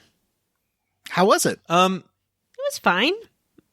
She gets a little nervous. I imagine Jim went on a date with her as well. I did. So I kind of want to let him talk about it since Tifa is his right. Alistair, if you will. Is Yeah, my I wasn't- date the canon date though? I think so. It's the easiest one to get. Yeah, it's like the default one. I mean, I kept her in my party the but- whole time. I did date Tifa, which, like, I had not put a lot of thought into the date mechanics until right before the Gold Saucer, and I was like, oh no, I don't know who I'm going to end up dating. But it was Tifa, and like Vanessa said, she's very nervous, and, like, I don't know that there's a lot of variation in how the theater scene plays out. But when you're in the round square ride, when you're like, when the big fireworks cinematics happen and all that stuff, she does tell you that she's afraid of Cloud going away. Oh. That he's like drifting away. And then at the end of that scene, when your characters are kind of parting ways, she does express that she has some like feelings that she has never articulated, but she still hesitates and does not say them. She says to herself, what would Aeris say right now? She'd probably just come out and say it, but I can't do it. Yes. So when I got to the theater, they said it was for couples only, and they wouldn't let a gay couple in. So What? we didn't get to do the theater. So tell me, what happens That's at the theater? horrible. What happens? In the theater, you get chosen because you're the 100th couple to star in their show. What? That sounds amazing. Yeah. So in my case, it was Cloud and Tifa starring in this show. It's like a knight in shining armor romance kind of thing. And Cloud is the knight and Tifa is the fair princess. And you can either kind of play it straight or you can just mess around and ruin the show. So Ooh. So what I did played you all it do? romantically. Aw. I gave her a kiss on the hand at one point and professed my love, and the show was a hit. How about I you, Jim? assume Jim would just mess it up. I tried to mess it up. But like the other theater players, like they mostly play along with all of your stupid dialogue decisions, or they'll like do that, you know, in these RPGs when somebody's trying to whisper, it's in parentheses, it's like a parenthetical. Uh-huh. they'll like whisper like, no, you're supposed to say this. Oh. But one of the things I love about this theater scene is that whenever characters are entering or exiting the stage, they twirl around. Like they put their arms out and twirl around when they're exiting or entering the stage, and it's really funny to watch. And like when like Cloud and Tifa exit the stage, they do the same thing, which is really funny. Isn't that what Skimbleshanks does in the Cats musical? Is that in the butthole cut or Not Skimbleshanks. Who's the villain cat? The one who's done all human crimes? McCavity, that's it. Squad-a-law, we're off. Now, McCavity is a mystery cat. He's called the Hidden Power. Wait, my date. Master I went on a criminal date too, Vanessa. who can I talk about my defy the date? law. Can I talk about my date? I went on a date. But when you I went on a reach date the with Barrett, and it sucked. He was just mad the whole time. I've been on dates like this in real life, where someone's just mad at you. It's really weird. Ugh. His arms were crossed, his foot was tapping. He's like, "Why weren't you nicer to the other girls? Any of the girls would have been great." He's like, "Well, what about Tifa? What about Aeris? What about Yuffie, I guess?" And then when you don't say, Yuffie's a child. well, here's the thing. Then he's like, "What? Who do you like? Marlene? Do you like Marlene? You fucking like Marlene? What's wrong with you liking Marlene? She's a child." And I'm like, Oh my god. "Yeah, it sucked." He just assumes that Cloud's got gross ideas, and it's just a bad. It wasn't fun. It wasn't flirty. I didn't get to play the princess to Barrett's knight, which would have been amazing. It would have been. That would have been hilarious. And instead, it's just him accusing Cloud of some gross stuff. So that was the date. I was very bummed. It was not romantic at all. Mm-hmm. And as soon as you get out of the date, you see Ketchi on the phone talking, and he's got the keystone. And he runs away, and you follow him through a jolly Scooby-Doo style chase through many portals. My favorite one is where he's hiding behind a giant fat chocobo. Yeah, that's great. And when you get to him, he is running downstairs and throws the keystone to Sang, who is on that Hot Wheels helicopter, and flies away. And then he's like, "Okay, I admit it. I was a spy, but like, I'm your friend too. And so how about we just pretend this never happened?" that is the craziest part to me, where he's like, I'm a spy for the enemy, but you know what? It doesn't really matter. What's going to happen is going to happen. Let's just keep going. Yeah. And everyone's like, no, why would we do that? We're not going to do that. He's like, "Okay, look, I'm not really a cat. I'm a robot being piloted by a guy at the Shinra headquarters." And they're like, "Well, which guy?" "I'm not telling you my name. I'm just real important, and we've kind of met before, and I'm not telling you who I am. Anyway, so let's just be friends, okay? Let's just act like normal and go back to the Temple of the Ancients." And people are like, "Nope, we're not doing that." He's like, "Okay, also, Marlene is here, and she's my hostage. So you gotta do what I say." I kind of don't believe them. But you hear Marlene. Oh, yeah. Yeah, he plays a voice recording. I like to think that he's just like a guy in a cubicle. Like there's a whole floor of just people whose job is to run around pretending to be cat robot people. And he's just like, "Oh, yeah, I got this assignment. What's up?" This is one of those things in the game that when you start to try to poke holes in it, doesn't make a lot of Well, sense. especially with the revelation at the end of the Temple of the Ancients, which we will get to. But first, so then he just says, "Okay, so we're all gonna, nothing bad will happen to Marlene. I don't want to do this, so let's just go." And you go to the Temple of the Ancients. And Sang is there, and he is like super injured. Okay, another thing for Jim to Google. Jim, is Sang dead after this? Oh, let me look it up. Because he's been like super badly hurt by Sephiroth. And then he gives you the keystone. It's like, "Okay, go inside and go get him." And it's a big, and before you get in, Aeris has problems like walking. And she starts talking to someone who isn't there. And she says she's talking to the temple or the like the voice of the ancients, or the life stream, or what is she? Who is she talking to? He's definitely still alive, and I think in the game there he actually gives you dialogue if you try to talk to him multiple times, where he's like, "I'll be fine. Here's how you get into the temple," or whatever. Oh, I think okay. that's definitely dialogue from him. Okay. So Vanessa, who Aeris talking to here? Aeris talking to her ancestors, I guess. Oh, the ones she was talking to before that were telling her when people were dead, right? Yeah. So I think that she's kind of communing with her ancestors. There is a thingy guy there. A Turk? He's like a thingy guy. The spirit, like a black mage? Yeah. That says nyam nyam? Yeah. I love these guys. They look There's a bit like a mage Vivi. that says nyam nyam. It's basically a Vivi, right? Yeah. It's a thingy guy. Mm-hmm. And They are the spirit bodies of the ancients, and they can communicate telepathically to Aeris. and they will sell you things. Nyam nyam. And then play a bullshit minigame with you. Nyam Nyam nyam. nyam. I didn't understand the rules of that bullshit minigame at all, but we'll get there in a second. So, the Escher, MC Escher, maze is a little tricky, but Yeah, I had a real hard time. there's a few chests you can get. One you can only get, like, going through one of the clock puzzles, later, so you can go back out to this Escher maze.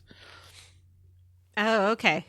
And as soon as you get through that, maybe the worst little mini game puzzle timing thing in the game. One of Yeah, what was this? the rolling rock puzzle where you have to like. Oh my gosh. Not get this hit. was the worst. It really sucks, and it takes a long time if you don't, because you have to like time it so to be at the right place with the right rock, and so you do that, you get past this pool, and then as soon as you're done, the rocks stop rolling, and Aeris is like, "Oh wait, there's something at this pool. I'm hearing voices." Mm-hmm. And it's like, "Hey Aeris, ding ding ding ding ding, bleep boop boop boop boop. Alert, alert, breaking news. There's an evil consciousness here in the temple." And you get a vision of Sephiroth. And Better watch out. You better not cry, 'cause Sephiroth's gonna stab that guy. he does, because Sephiroth is coming to the temple. Did Guys, there Sephiroth are- do this? He did. This is one of those things where, so like I thought I had a handle on the story of this game and what Sephiroth is doing and how he's doing it, but watching the speed run of this game, they lay out another theory, and like I kind of believe that a little more. Is that Oh. one that you can discuss now, or is it one we should talk about later? It's definitely a later one. Okay. Well, no, I guess I can talk about it now. So like Sephiroth isn't here. His consciousness is being projected. Yeah, that makes sense, because he's always transparent, basically. And like basically every time you see Sephiroth up until the end of the game, you never actually see him. You're seeing something else. Really? Yeah. Yeah, because Oh. that makes sense, because he's like sort of not there when he attacks Sing. And he's not like, he keeps like, there's two of him, and he's like fading in and out of reality. Yeah. There's a very important point we can't gloss over. Sing asks Elena out to dinner. I know we've all been worried about Elena's one-sided thing for Sing, but he asks her out. So It's a real sweet Mm-hmm. moment. Sing and stands. You get your deal. Your ship is sailing. And anyway, so Sephiroth comes in and starts saying like weird ghosty things. He's like, this temple contains the lost wisdom of the ancients, and he's becoming one with the planet. And then he's slicey dicey saying a bit. And then he says, when he dies, he'll live again as part of Sephiroth. Oh, how So exciting. He's like, putting his mouth onto the tap of the life stream and like gobble, gobble, gobble, getting all these souls. Gotta eat them up. Meow, meow, meow.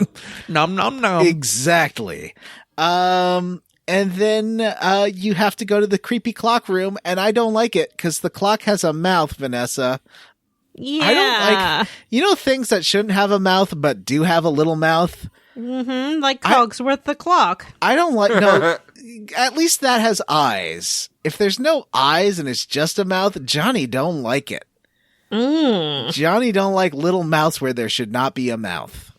Oh, interesting. I think it's up there along with Vanessa levels of ghost you don't know as a ghost. Like, this creeps me out. I really get upset by this. I appreciate you sharing that because everyone has their one weird thing, I think, that is just like so unsettling to them. Like when Twizzlers make a mouth and it's just a disembodied mouth. Oh, weird. That is weird. I hate that commercial. Oh, those, as a kid, those creeped me out. How do you feel about the Rocky Horror Picture Show That mouth? also is very creepy. Don't like it. Don't like disembodied that's a mouths. woman's mouth, but a male's voice? Oh, I didn't notice that. I thought it was a woman's voice. No, it's a man singing the song, but... Is that Riff Raff? Yeah, but I think it's the lips of the woman who played Magenta. Ah, okay. I can't remember who it was, but I had a friend growing up who was absolutely fucking terrified by the talking toilet in Look Who's Talking 2. Well, that thing is terrifying. like they straight up would like refuse to use a toilet for a while. Wow. I only do my business outside. I just kept having I'm not getting my dick nightmares ate up by a toilet. where I sucked down the toilet as a kid. Like, I had really vivid nightmares about that. Something about airplane toilets kind of creeps me out. So, like, a little insider info into Jim is I have a shy bladder, which means if I know somebody is within earshot of me being able to use a bathroom, my body will not allow me to do it. We've actually talked about both our airplane problems peeing on the show before. Yeah. So, like, as part of my job, like, I sometimes have to, like, fly across the country. Not anymore. So, like, I've taken flights from, like, LA to New York. And, like, during those flights, you just have to use a bathroom sometimes. And so, like, I think it's within the past, like, 18 months, I finally conquered my Bad shy Friday. bladder on airplanes thing. And, like, I can definitely go pee on an airplane now. Yay! Well, Yeah. for sure no one can hear you on the airplane. Airplanes are so loud. Well, he does think, let out like, a lot of grunts. Yeah, It was he's never like, really a oh, thing yeah, I'm peeing. Oh, It here was it never really a thing comes. until like the first time I ever had to take a drug test for a job. I was given like a little cup to pee in and then went into the bathroom and the person who was going to collect my sample was right outside the door and it was a really hot nurse. And I was like, there's no way I can pee in front of this hot nurse. And I just could never do it in front of anybody else again until like the past 18 months. Wow. Oh, that's great. Yeah. I've never had to take a Getting drug older test makes you for care a job. lot less about stuff like that. Yeah, for sure. I mean, at this point, I'll just drop a deuce anywhere. So this is a puzzle, and you gotta like turn back time or put forward time to go into all these. You gotta find a way to all these different treasure rooms, and then some of them just have a fight, and some of them have treasure, and there's some good stuff here. You can like drop down and get a super good weapon for Cloud if you get knocked off by the second hand. There's a secret, secret weapon in the bottom basement. And that's, By the way, John, can I interject really quick? Uh-huh.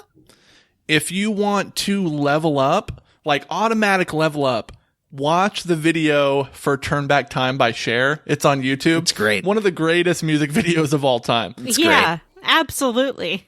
I think she's like in her classic Cher outfit, which just barely covers her vagina. That's but the she's le- on the leather V. She's Yeah. she's on like an aircraft carrier. It's amazing. Surrounded by like naval people. And I think that her Yes, son seamen. is in the band. Like her son is playing lead guitar. oh, Wow, Well, she's- that's crazy. Yeah. It's like duct tape and fishnet, essentially, is her outfit. Yeah, it's an amazing video. multi-pass. Lilu Dallas multi-pass. Yep. Very similar outfit. Definitely similar.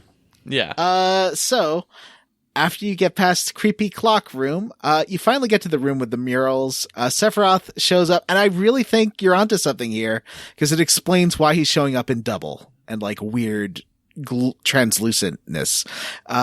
So he keeps flying. I love that he just keeps like flying in and out of the scene, going like "Squad-a-la, I'm off," and then disappearing again. Yeah, and like he flies at the camera. And he keeps saying like, I don't know. And Cloud's like, I don't understand what you're saying.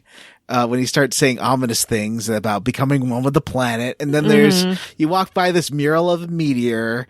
And then he says, in an upsetting turn of phrase, he wants to become one with his mother. And his plan is to injure the planet real bad, because when the planet gets injured, it gathers spirit energy where the planet has been hurt, and then he'll be where that impact is and become a god. Yeah. So the idea is that he will, so like we know that whenever there's an injury to the planet, the life stream will collect to try to heal it. He wants to cause an injury so bad that all of the planet's life energy meets at one spot, and he'll be at the center of it to like bend it to his will. And this is literally what James Woods was making fun of in The Spirits Within.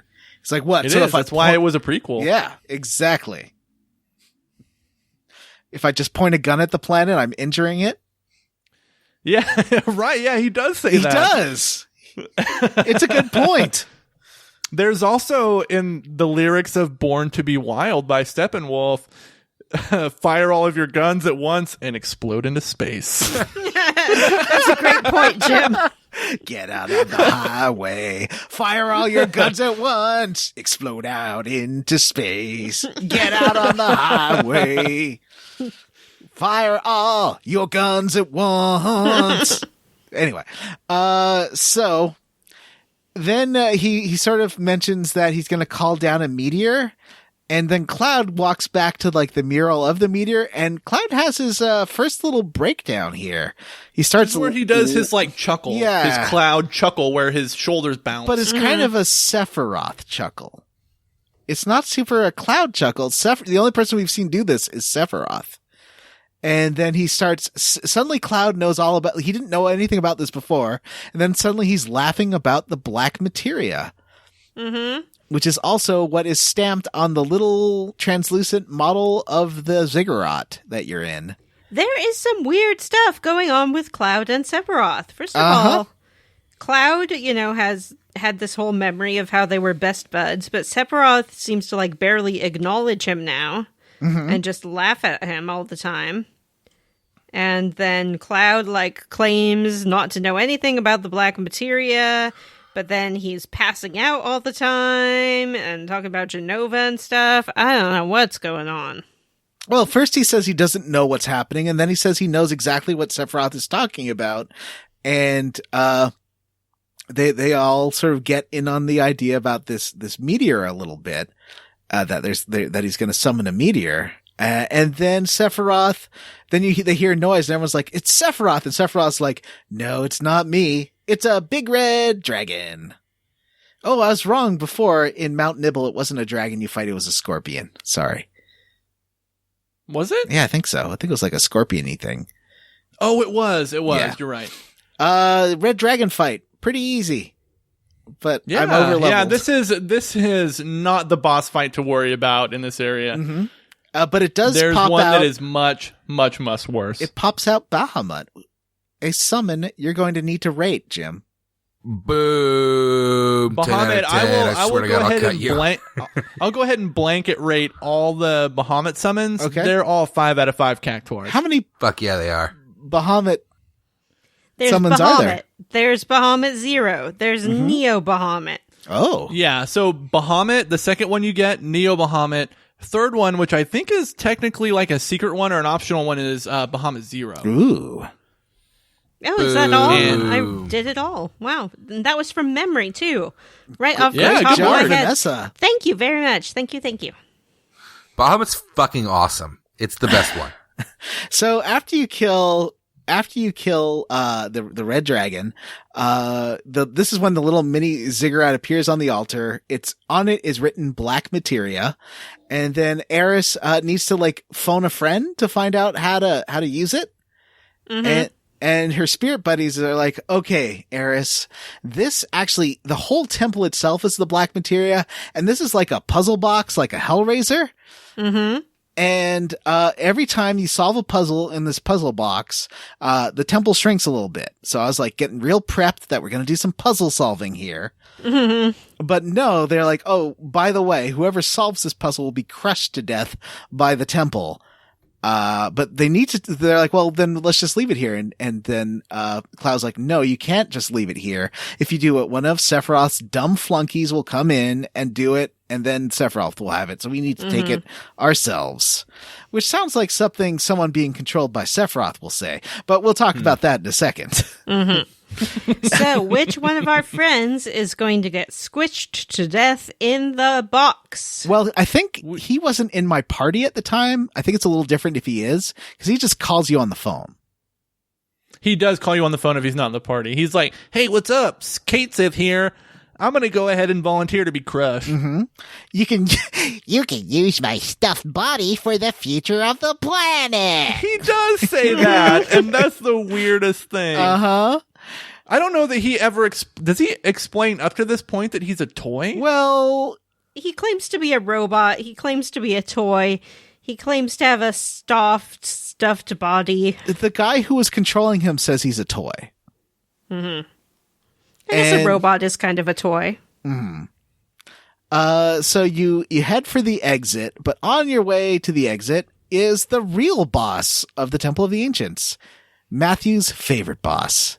Matthew got party white. I got party wiped. It Demon really didn't take long to get back wall. and kill it, though. I It's just like- kind of... This fucking thing, though, like when I wasn't playing with cheats, took me so long. But like if you move your party characters to the back, Yeah, that's what I had all to of do. them, it can barely do any damage. I know, Yeah. it's amazing. Yeah. I'm not using the health cheat, so... Neither am I. And I wasn't using any of the cheats. But I did have a limit break ready. So I used Great Gospel and then was invulnerable. And then I wasn't doing much damage, but then he got limit break on Barrett, and Barrett did like 2,200 points of damage with grenade bomb and just blew him up. Oh, yeah. Barrett does have some pretty powerful limit breaks, too. He has some of the best rendered weapons, I think. Like his atomic scissors weapon, which looks like a big can opener that's attached to his arm, is one of my favorite things. I got Rocket Punch right now, which is like a big cartoon boxing glove. It looks so silly. It's like a Joker punch. I love that one. Unfortunately, it doesn't have any materia, but I just like gave him super physical materials in the other one, and now he's really good. Yeah. So then after you defeat Demon Wall, Kate Sith is like, I'll handle the rest. And Aeris, wants Cloud to say something dramatic because she knows Kate Sith is going to die, or Kit She is going to die. And, he doesn't. He's like, I'm not good at this stuff. And he just sort of mumbles to himself. So Aeris is like, okay, one last fortune telling before you go. And her question is, how compatible are her and Cloud? Mm-hmm. Because that's what girls care about. Yep. And Ketchi says, What's Cloud's sign? poor Tifa, because Aeris and Cloud are perfect matches. And she says, be strong, I believe in you. And this really motivates Ketchi. Yeah. As he walks away, he's like, Thank you for believing in me, knowing I was a spy. He has a beautiful speech. He's like, remember, there's only one of me, even if another one comes along. It's only This is me. so fucking silly because, like, I'm just gonna say it. He's controlled by a member of Shinra. well, that's what you say, but I am playing the Johnny 5 card here. He is being controlled by someone at Shinra, but I think this shows at least the first Ketchi has autonomy and free will. We did talk about this, didn't we? Yes. I we think did. you can read it that way if you want to, but it is certainly not explicit. So to Matthew's point, because John and Matthew got into a little argument about this over where Jim landed and John's like Jim. And Matthew said Jim is on the side of whichever is funniest to him. Yeah. And I absolutely agree with that because it's funnier to me for there to be no sentience and for the first regular version of Kate Sith to be crushed in the temple, and then for him to introduce a second version but use a southern accent for it, where he just like the first dies, he's in his office alone, he puts on a cowboy hat, and he's like, "Now I'm Kate Sith." See, my hypothesis is this first Ketchi became sentient, and that's why he says there's plenty of stuffed toys like my body around, but there's only one me. So he has sentience, and then he kills himself, and the next Ketchi you get maybe just doesn't have sentience, and whoever's controlling him just decides to put on a dumb voice for some reason. I think I that do. the I did original have operator a lot gets of killed. Johnny Five jokes prepared for this. Okay. But I do think you're throwing out a viable theory because it does make sense. Yeah. And I'm saying that because it gives me the opportunity to reference in Short Circuit 2 when Johnny Five joins a Latino gang and sings a song about blasting somebody's balls into outer space. And that's worth mentioning in whatever context you can try to fit it into. Do Los kids Locos these blow your days mind. know Los Locos blow Short your face. Circuit? Like, No, actually, a really funny story is Jalen and we first got the subscription to Disney Plus, and I got a notification that said Short Circuit now featured on Disney Plus, and I was like, "Oh my god, we're gonna watch the Johnny Five movie, Steve Guttenberg interacting with a robot. It's gonna be fucking amazing." And then it's like some documentary about animation. What? oh no. And I was like, never mind, Jalen. Everything sucks. You can always know rent it how- on Amazon for probably $3. I'm gonna buy it for sure. You know how George Lucas redid the original trilogy with like shitty special effects and replacing puppets with CG? Couldn't we like get an Indian actor to replace what's his face? Playing the Indian guy in an updated, what's his name? Fisher Stevens. Yeah. Can we do that for like a lot of characters? Like all of the Asian stereotypical characters from Like the 80s? Breakfast and Tiffany's. Yeah. You know, actually, if you guys if you Google the Fisher Stevens portrayal in Short Circuit, he's actually he apologized for doing that, but also he was kind of, I don't remember what Indian actor it was, but some Indian American actor actually thanked him for doing a not totally cartoonish portrayal of an Indian person, putting the dot on his head and doing all that stuff. He actually got, it's not my place to say this, but kind of got forgiven a little bit By one where it's person. Who's by the one only person, sure. you're quoting here. Yeah, and I'm not gonna say it's a forgivable portrayal, but he definitely was I'm really sorry about that. Yeah. It was the 80s. We were all doing shit we weren't supposed to. Yeah.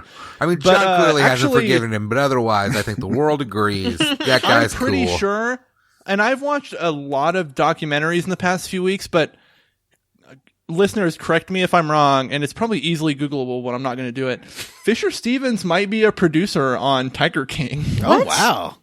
He produced that Academy Award winning documentary, The Cove, about the dolphins yep. getting killed in Japan. Yep. He's a big time producer now. Huh. And I'm pretty sure I saw his name in the credits of Tiger King. We can't leave talking about Short Circuit without first asking Vanessa, hey Vanessa, Yeah. who's Johnny?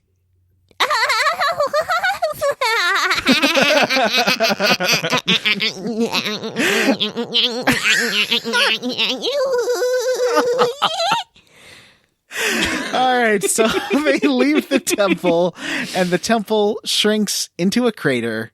It's the black. You see the black materia down there, and Cloud and Aeris start climbing down.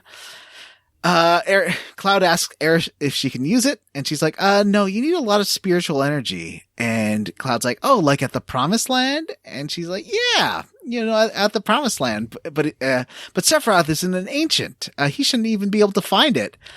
But then Sephiroth invis-appears and says, but I have. Oh. Mm-hmm. He says he's now far superior to the ancients. He is just bragging now. Yeah. It's like, calm down, bro. So then he dives down into the little crater and then separates Cloud into Kid Cloud and Soldier Cloud. Mm-hmm. Which is totally normal. And then Kid Cloud is very upset as he watches Soldier Cloud give Sephiroth the black materia. Bum, bum, bum. And then Cloud starts flipping out. Sephiroth flies away. Cloud has, is there a better way to say nervous breakdown that isn't like a cliche and is more like medically accurate and sensitive? A crisis? A mental crisis? Identity crisis? He has like a collapse. Yeah. There's stuff going on, and he then like passes out, and before he does, Ketchi number 2 comes in and is like, hey everybody! Oh, is this not a good time? You might as well like put a cowboy hat and spurs on this guy. Because he's like talking like a full-on ranch hand. Cowboy Ketchi shows up. And then Cloud's like, my memory since when? Everything's a dream. Don't wake me. And then cut to the forest outside the city of the ancients. Aeris is hiding badly behind a tree. She comes out. She wants Cloud to figure out what's going on with him and like to work it out because he needs to be there for her. And she doesn't want him to have a breakdown. And then she waves goodbye. Cloud runs in place after her. There's a lot of this. The Cloud running but not moving in a sort of dreamlike state. Sephiroth lowers from the sky, says, we need to stop this girl. Like Cloud is his compatriot.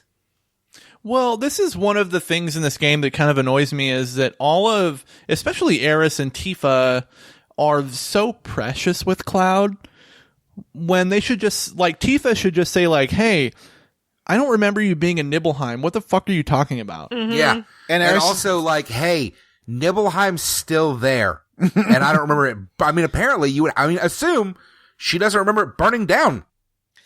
And Aeris being like, hey, everything you say you've done, my boyfriend did, and that's weird. Yeah.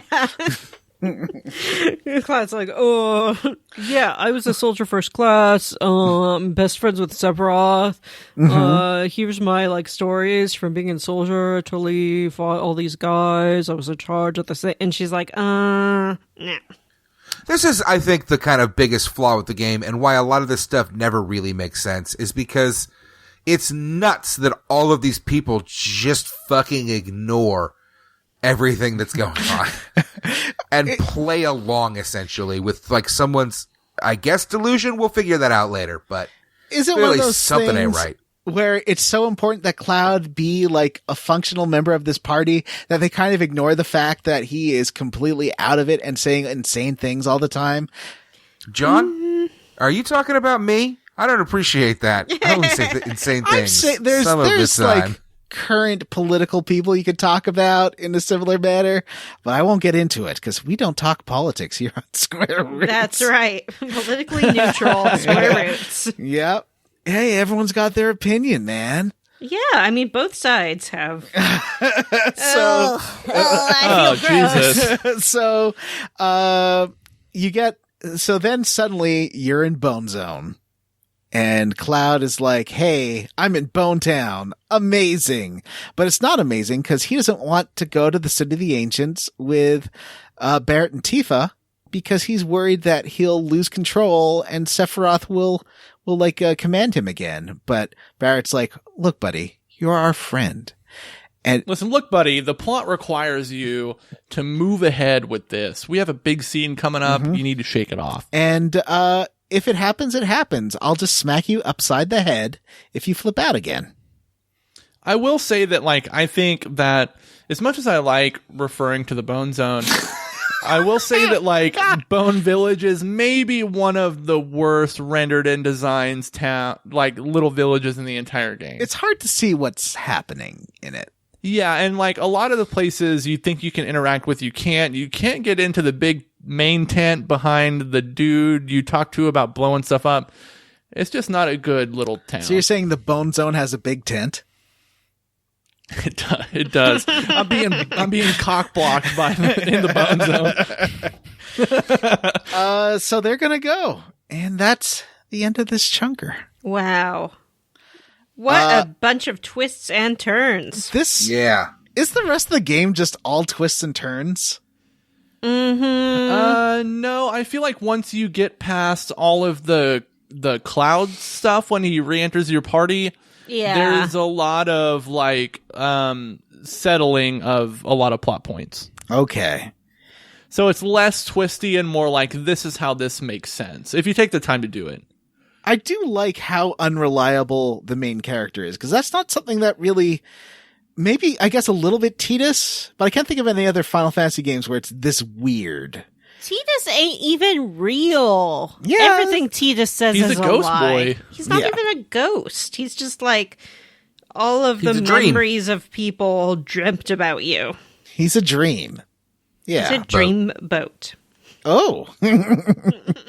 The only bullshit minigame I want to talk about, other than there's the rocks one and the clock thing, but there were more puzzles. John's bullshit minigame corner. I did play the rock, paper, scissors Virtua Fighter game where you fight against a lady and then you fight against a big burly man. A big barely man? Yeah, big barely man. You also arm wrestle against like Zangief in a different arcade game. That I don't like rock, paper, scissors as a game. I don't want to play it as a mini game. Yeah, it's stupid. Like it's barely a game. Mm-hmm. And at least when you're playing it with people, then you can employ some kind of psychology, but and so I guess I'm calling out the Alex Kidd series for its over-reliance on rock, paper, scissors. yeah.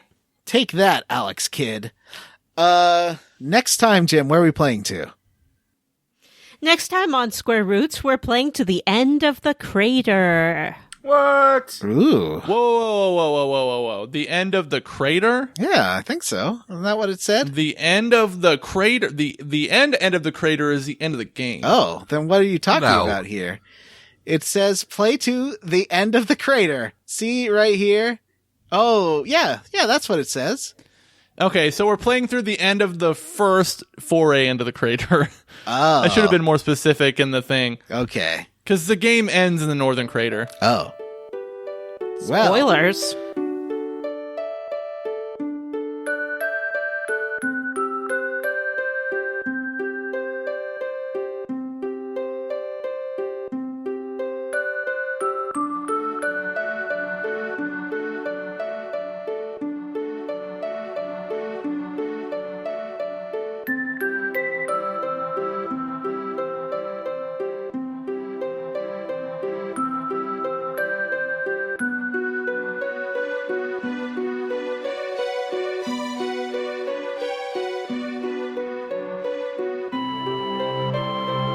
All right, everyone. So as we said, next time we are playing through the end of the first foray into the crater.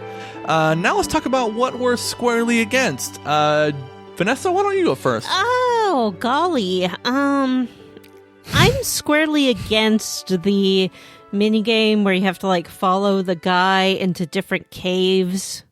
It took a long time. I didn't understand what I was doing. The whole Escher thing confused me. I'm squarely against those rolly things, what roll over your head. All of it was just a mess. I did not like it. I'm squarely against the Temple of the Ancients. I did like the clock, but in respect for John, I'll be squarely against that as well. The whole thing's gotta go. I'm glad it shrunk into a box. Matt, what are you squarely against? I'm going to be roundly for the Temple of the Ancients, not as a whole, like as a level, but just the weird, bizarre puzzle at the end that you don't have to do, where it's like, oh yeah, if we fold it all up, it'll turn into a materia. That was fun. That was some fun bullshit, and I enjoyed it. What about John? I am squarely against the little mouth on the clock. The little mouth is creepy. Yuck. Jim. I will say that I am squarely against the portion of the Temple of the Ancients where you have to do like an Indiana Jones duck into the 3/4 circle stones. One of the most poorly timed and designed minigames ever. Oh, and I don't understand how the Yum Yum game where you had to chase the little black mage through the doors worked. Guess we could talk about that for a second. I don't That's get what it. I was just talking about. How'd that work? How'd that work, Vanessa? I think that what you're supposed to do is anticipate which door he's going to come out of and then intercept him. I just randomly walked into him. Yeah, I thought I was supposed to follow him. So I was following him through each door, and I'm like, when is this going to end? And it never did. No. I didn't realize the door was unlocked the first time you touch him. Yeah. Anyway, bad minigame. Bad. Emails. No emails. Nope, we're saving those. Saving those. We're recording that, I think, this Sunday, if everything goes okay. Yeah, we should. Yeah. I'm down, because what else am I going to do? Stay home, everyone. Down with the sickness. This is the last chance to vote on the next game, right? It will be, let me check my calendar. It's the last episode that they'll hear before the end of the vote. Yes, it is. There will be only 2 days left. You have until 1 day left. You have until the end of tomorrow as of this release. 11:59 p.m. Eastern Standard Time to get in your vote. There are still like 10 floaters that have not voted for some reason. I'll never understand it. Happens every time. It's weird. Maybe they Final don't Fantasy care. X in a commanding lead. I suggest you Final Fantasy Tactics stands Final come Fantasy in. X. Excuse me. Final Fantasy X Part 2. I suggest you Final Fantasy Tactics stands come in and do me a favor because I don't want to play Final Fantasy X 2. I want to play Final Fantasy Tactics. Actually, you know fine. what? That War of the Visions game just came out, so I'm kind of getting that itch scratched right now. So you know what? X2, let's do it. Yay! What can I do It's for good. you? You know what? It's a fun game, and there's a character straight up named Shinra What? in Final Fantasy X too. One of the main characters that's not a party member is definitely named Shinra. What? Fun. Yeah. What a fun homage. We'll get there when we get there, John. Or maybe we won't. There's really no telling. So for Hey. $5 a month, you can vote. For $3 a month, you can hear our bonus episodes like Man of Medan, where we played through Man of that Medan. was a good one. And I don't know what we're going to do next month because we'll discuss it. We'll figure it out because Matt and I have some different ideas maybe, and that's fine. You know what we could do, and I'm going to throw this out, but if like in line with the memes that are on the internet right now, Matthew and I could play Doom Eternal, and Vanessa and John could talk about Animal Crossing. That might be kind of but fun. we also, you're forgetting, we have to do Advent Children at some point. Ooh, we could do that next Oh my month. gosh, I'm really excited about that. How about we do I that? don't know. Like, I feel like we need to finish this game first, but that's next we month, kind right? of have to Oh, you're because like a lot of my criticisms of Advent Children only make sense in the context of how Final Fantasy VII ends. So, we can figure it out. We'll figure it out. We'll get back to you on that one. So yeah, $3 a month for all our bonus episodes. There's lots of them. So if you have some free time because you're not working, go ahead and binge our bonus episodes. And also, $5 for votes. And the vote is just wrapping up. Another thing we do is if you give to our Patreon, no matter how much you give, we will read your name at the end of the show. It's true. Yeah, so let me kick us off, guys. I have Chun-Li 304. You're kicking me off? Amanda Douglas. I've been here since day one. Amanda Douglas, Devin Sloan, Robert J. Defendi, Good, let the hate flow through you. Tracy Tanoff, you got my big stuck in your wedge. Ooh. Jake Dickerson, Cloudy with a chance of meteor. Race Jenkins, Psyduck, more like Psysuck. No! Captain Awesome, Cake Ninja, Hudson Roth, Squall would beat Cloud in a fight. Chris Ryan, Citra Leon. C, Armin Hammer, Goodness Gracious, Great Gospels of Fire. I like that one. D. Jethro, David Green, Alexander Jokic, Jared Collins, Matthew Newland, The Mighty Monarch, Dobby Aeris Tokat Douglas. That One Guy, Gray Code, and Stephen Kroc. We'd also like to thank Sexy Grandma's Boy Toy is Wash in the Wind. The best Bobby Midkiff I can be. And I am a materia girl. Eric Garby. Tyler Petty. The best Final Fantasy VII game is Guys. Still gonna leave that wrong thing up? Okay. Rising Hopper. Jesse being horny in the remake is Ron's by Awakening. Wow. Andy Best. Patrick W. Bears. Justin Rash. Kiva Mosser. Galindo. Christian Go. Reddit is Harold Lauder. Lex Averial. Tom. Cameron Shoei. Joshua Bennett. Stu Skeel. Robert T. The Phantom Scofflaw of the Opera. Stay inside, you. Hang on now. You exclamation mark, pound sign, dollar sign, percent Stay sign. inside, you.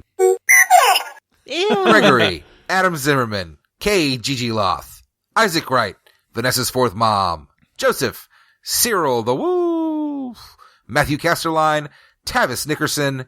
And Aaron Bachman. Miguel Torres, Bree Girth, Michael Crawford, MB, Metal Gear Solid 1 in 2021, Chris Penyak, Mary, Queen of Scoffs, Brady A. Berman, Andres Rivera, I'm sorry. Hexagon, Dr. Stephen Stone, Justin Ham, Andrew O. G. Bailey, Stephen Paget, Jonathan Smitch, Florian Jonas Kramer, Brian Pitt, Army Hammers, Crotch Hammer, Anthony Cruz, Mr. Mallard, Huxley Iguana, Vanessa's Real Mom, Andy Smith, and Jameson.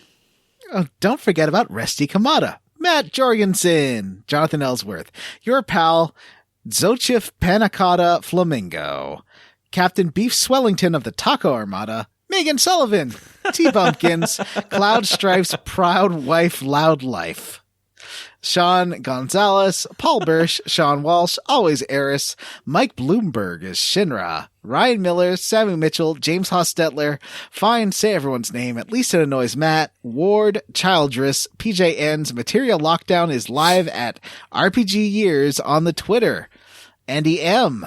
Oh yeah, that's like a thing for charity, the Material Lockdown, so go at RPG Years on Twitter and check that out. Andy M. Oh, nice. Ross Hartley, Sling Thing, Ping, Ringy Dingy, Knopford, Randy Pierce, Nathan Poirot, Andrew Leinart, Ari Corpivara, George Brady, Gage Lacharité, Robert M. Pullum, and Benjamin Avner. All right, everyone, that's it for this episode of Square Roots. If you'd like to have an email read on the air, you can reach us at squarerootspodcast@gmail.com. Come see us at our Facebook group, the Square Roots Podcast Group for smart, cool, very attractive people, or you can tweet at us. We are at Square Roots Pod. Please rate, review, and subscribe on iTunes or wherever you listen to podcasts. Thanks to Tetrimino for letting us use their fantastic version of Genova and Birth of a God. You can support Tetrimino on Patreon or check out their YouTube. Both are Tetrimino VG Band. All right, everyone, for Square Roots. And before I sign off, I know nobody listens this far, but stay safe, stay healthy, and stay inside. I am Jim Banks. I'm Matthew Van Zant, and I just want to say, no, I don't. I'm Matthew Van Zant. I'm Johnny Brandon, and it's okay if you're feeling anxious. This is a hard time for everybody. I'm Vanessa, and I am feeling anxious. Those of us who have anxiety issues already are finding them exacerbated by the current situation. That said, everyone, please stay 6 feet away from me. And each other. And each other. And each other. Bye.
I don't care. What a classic. Are you recording on the same, are you broadcasting to us on the same device you recorded on?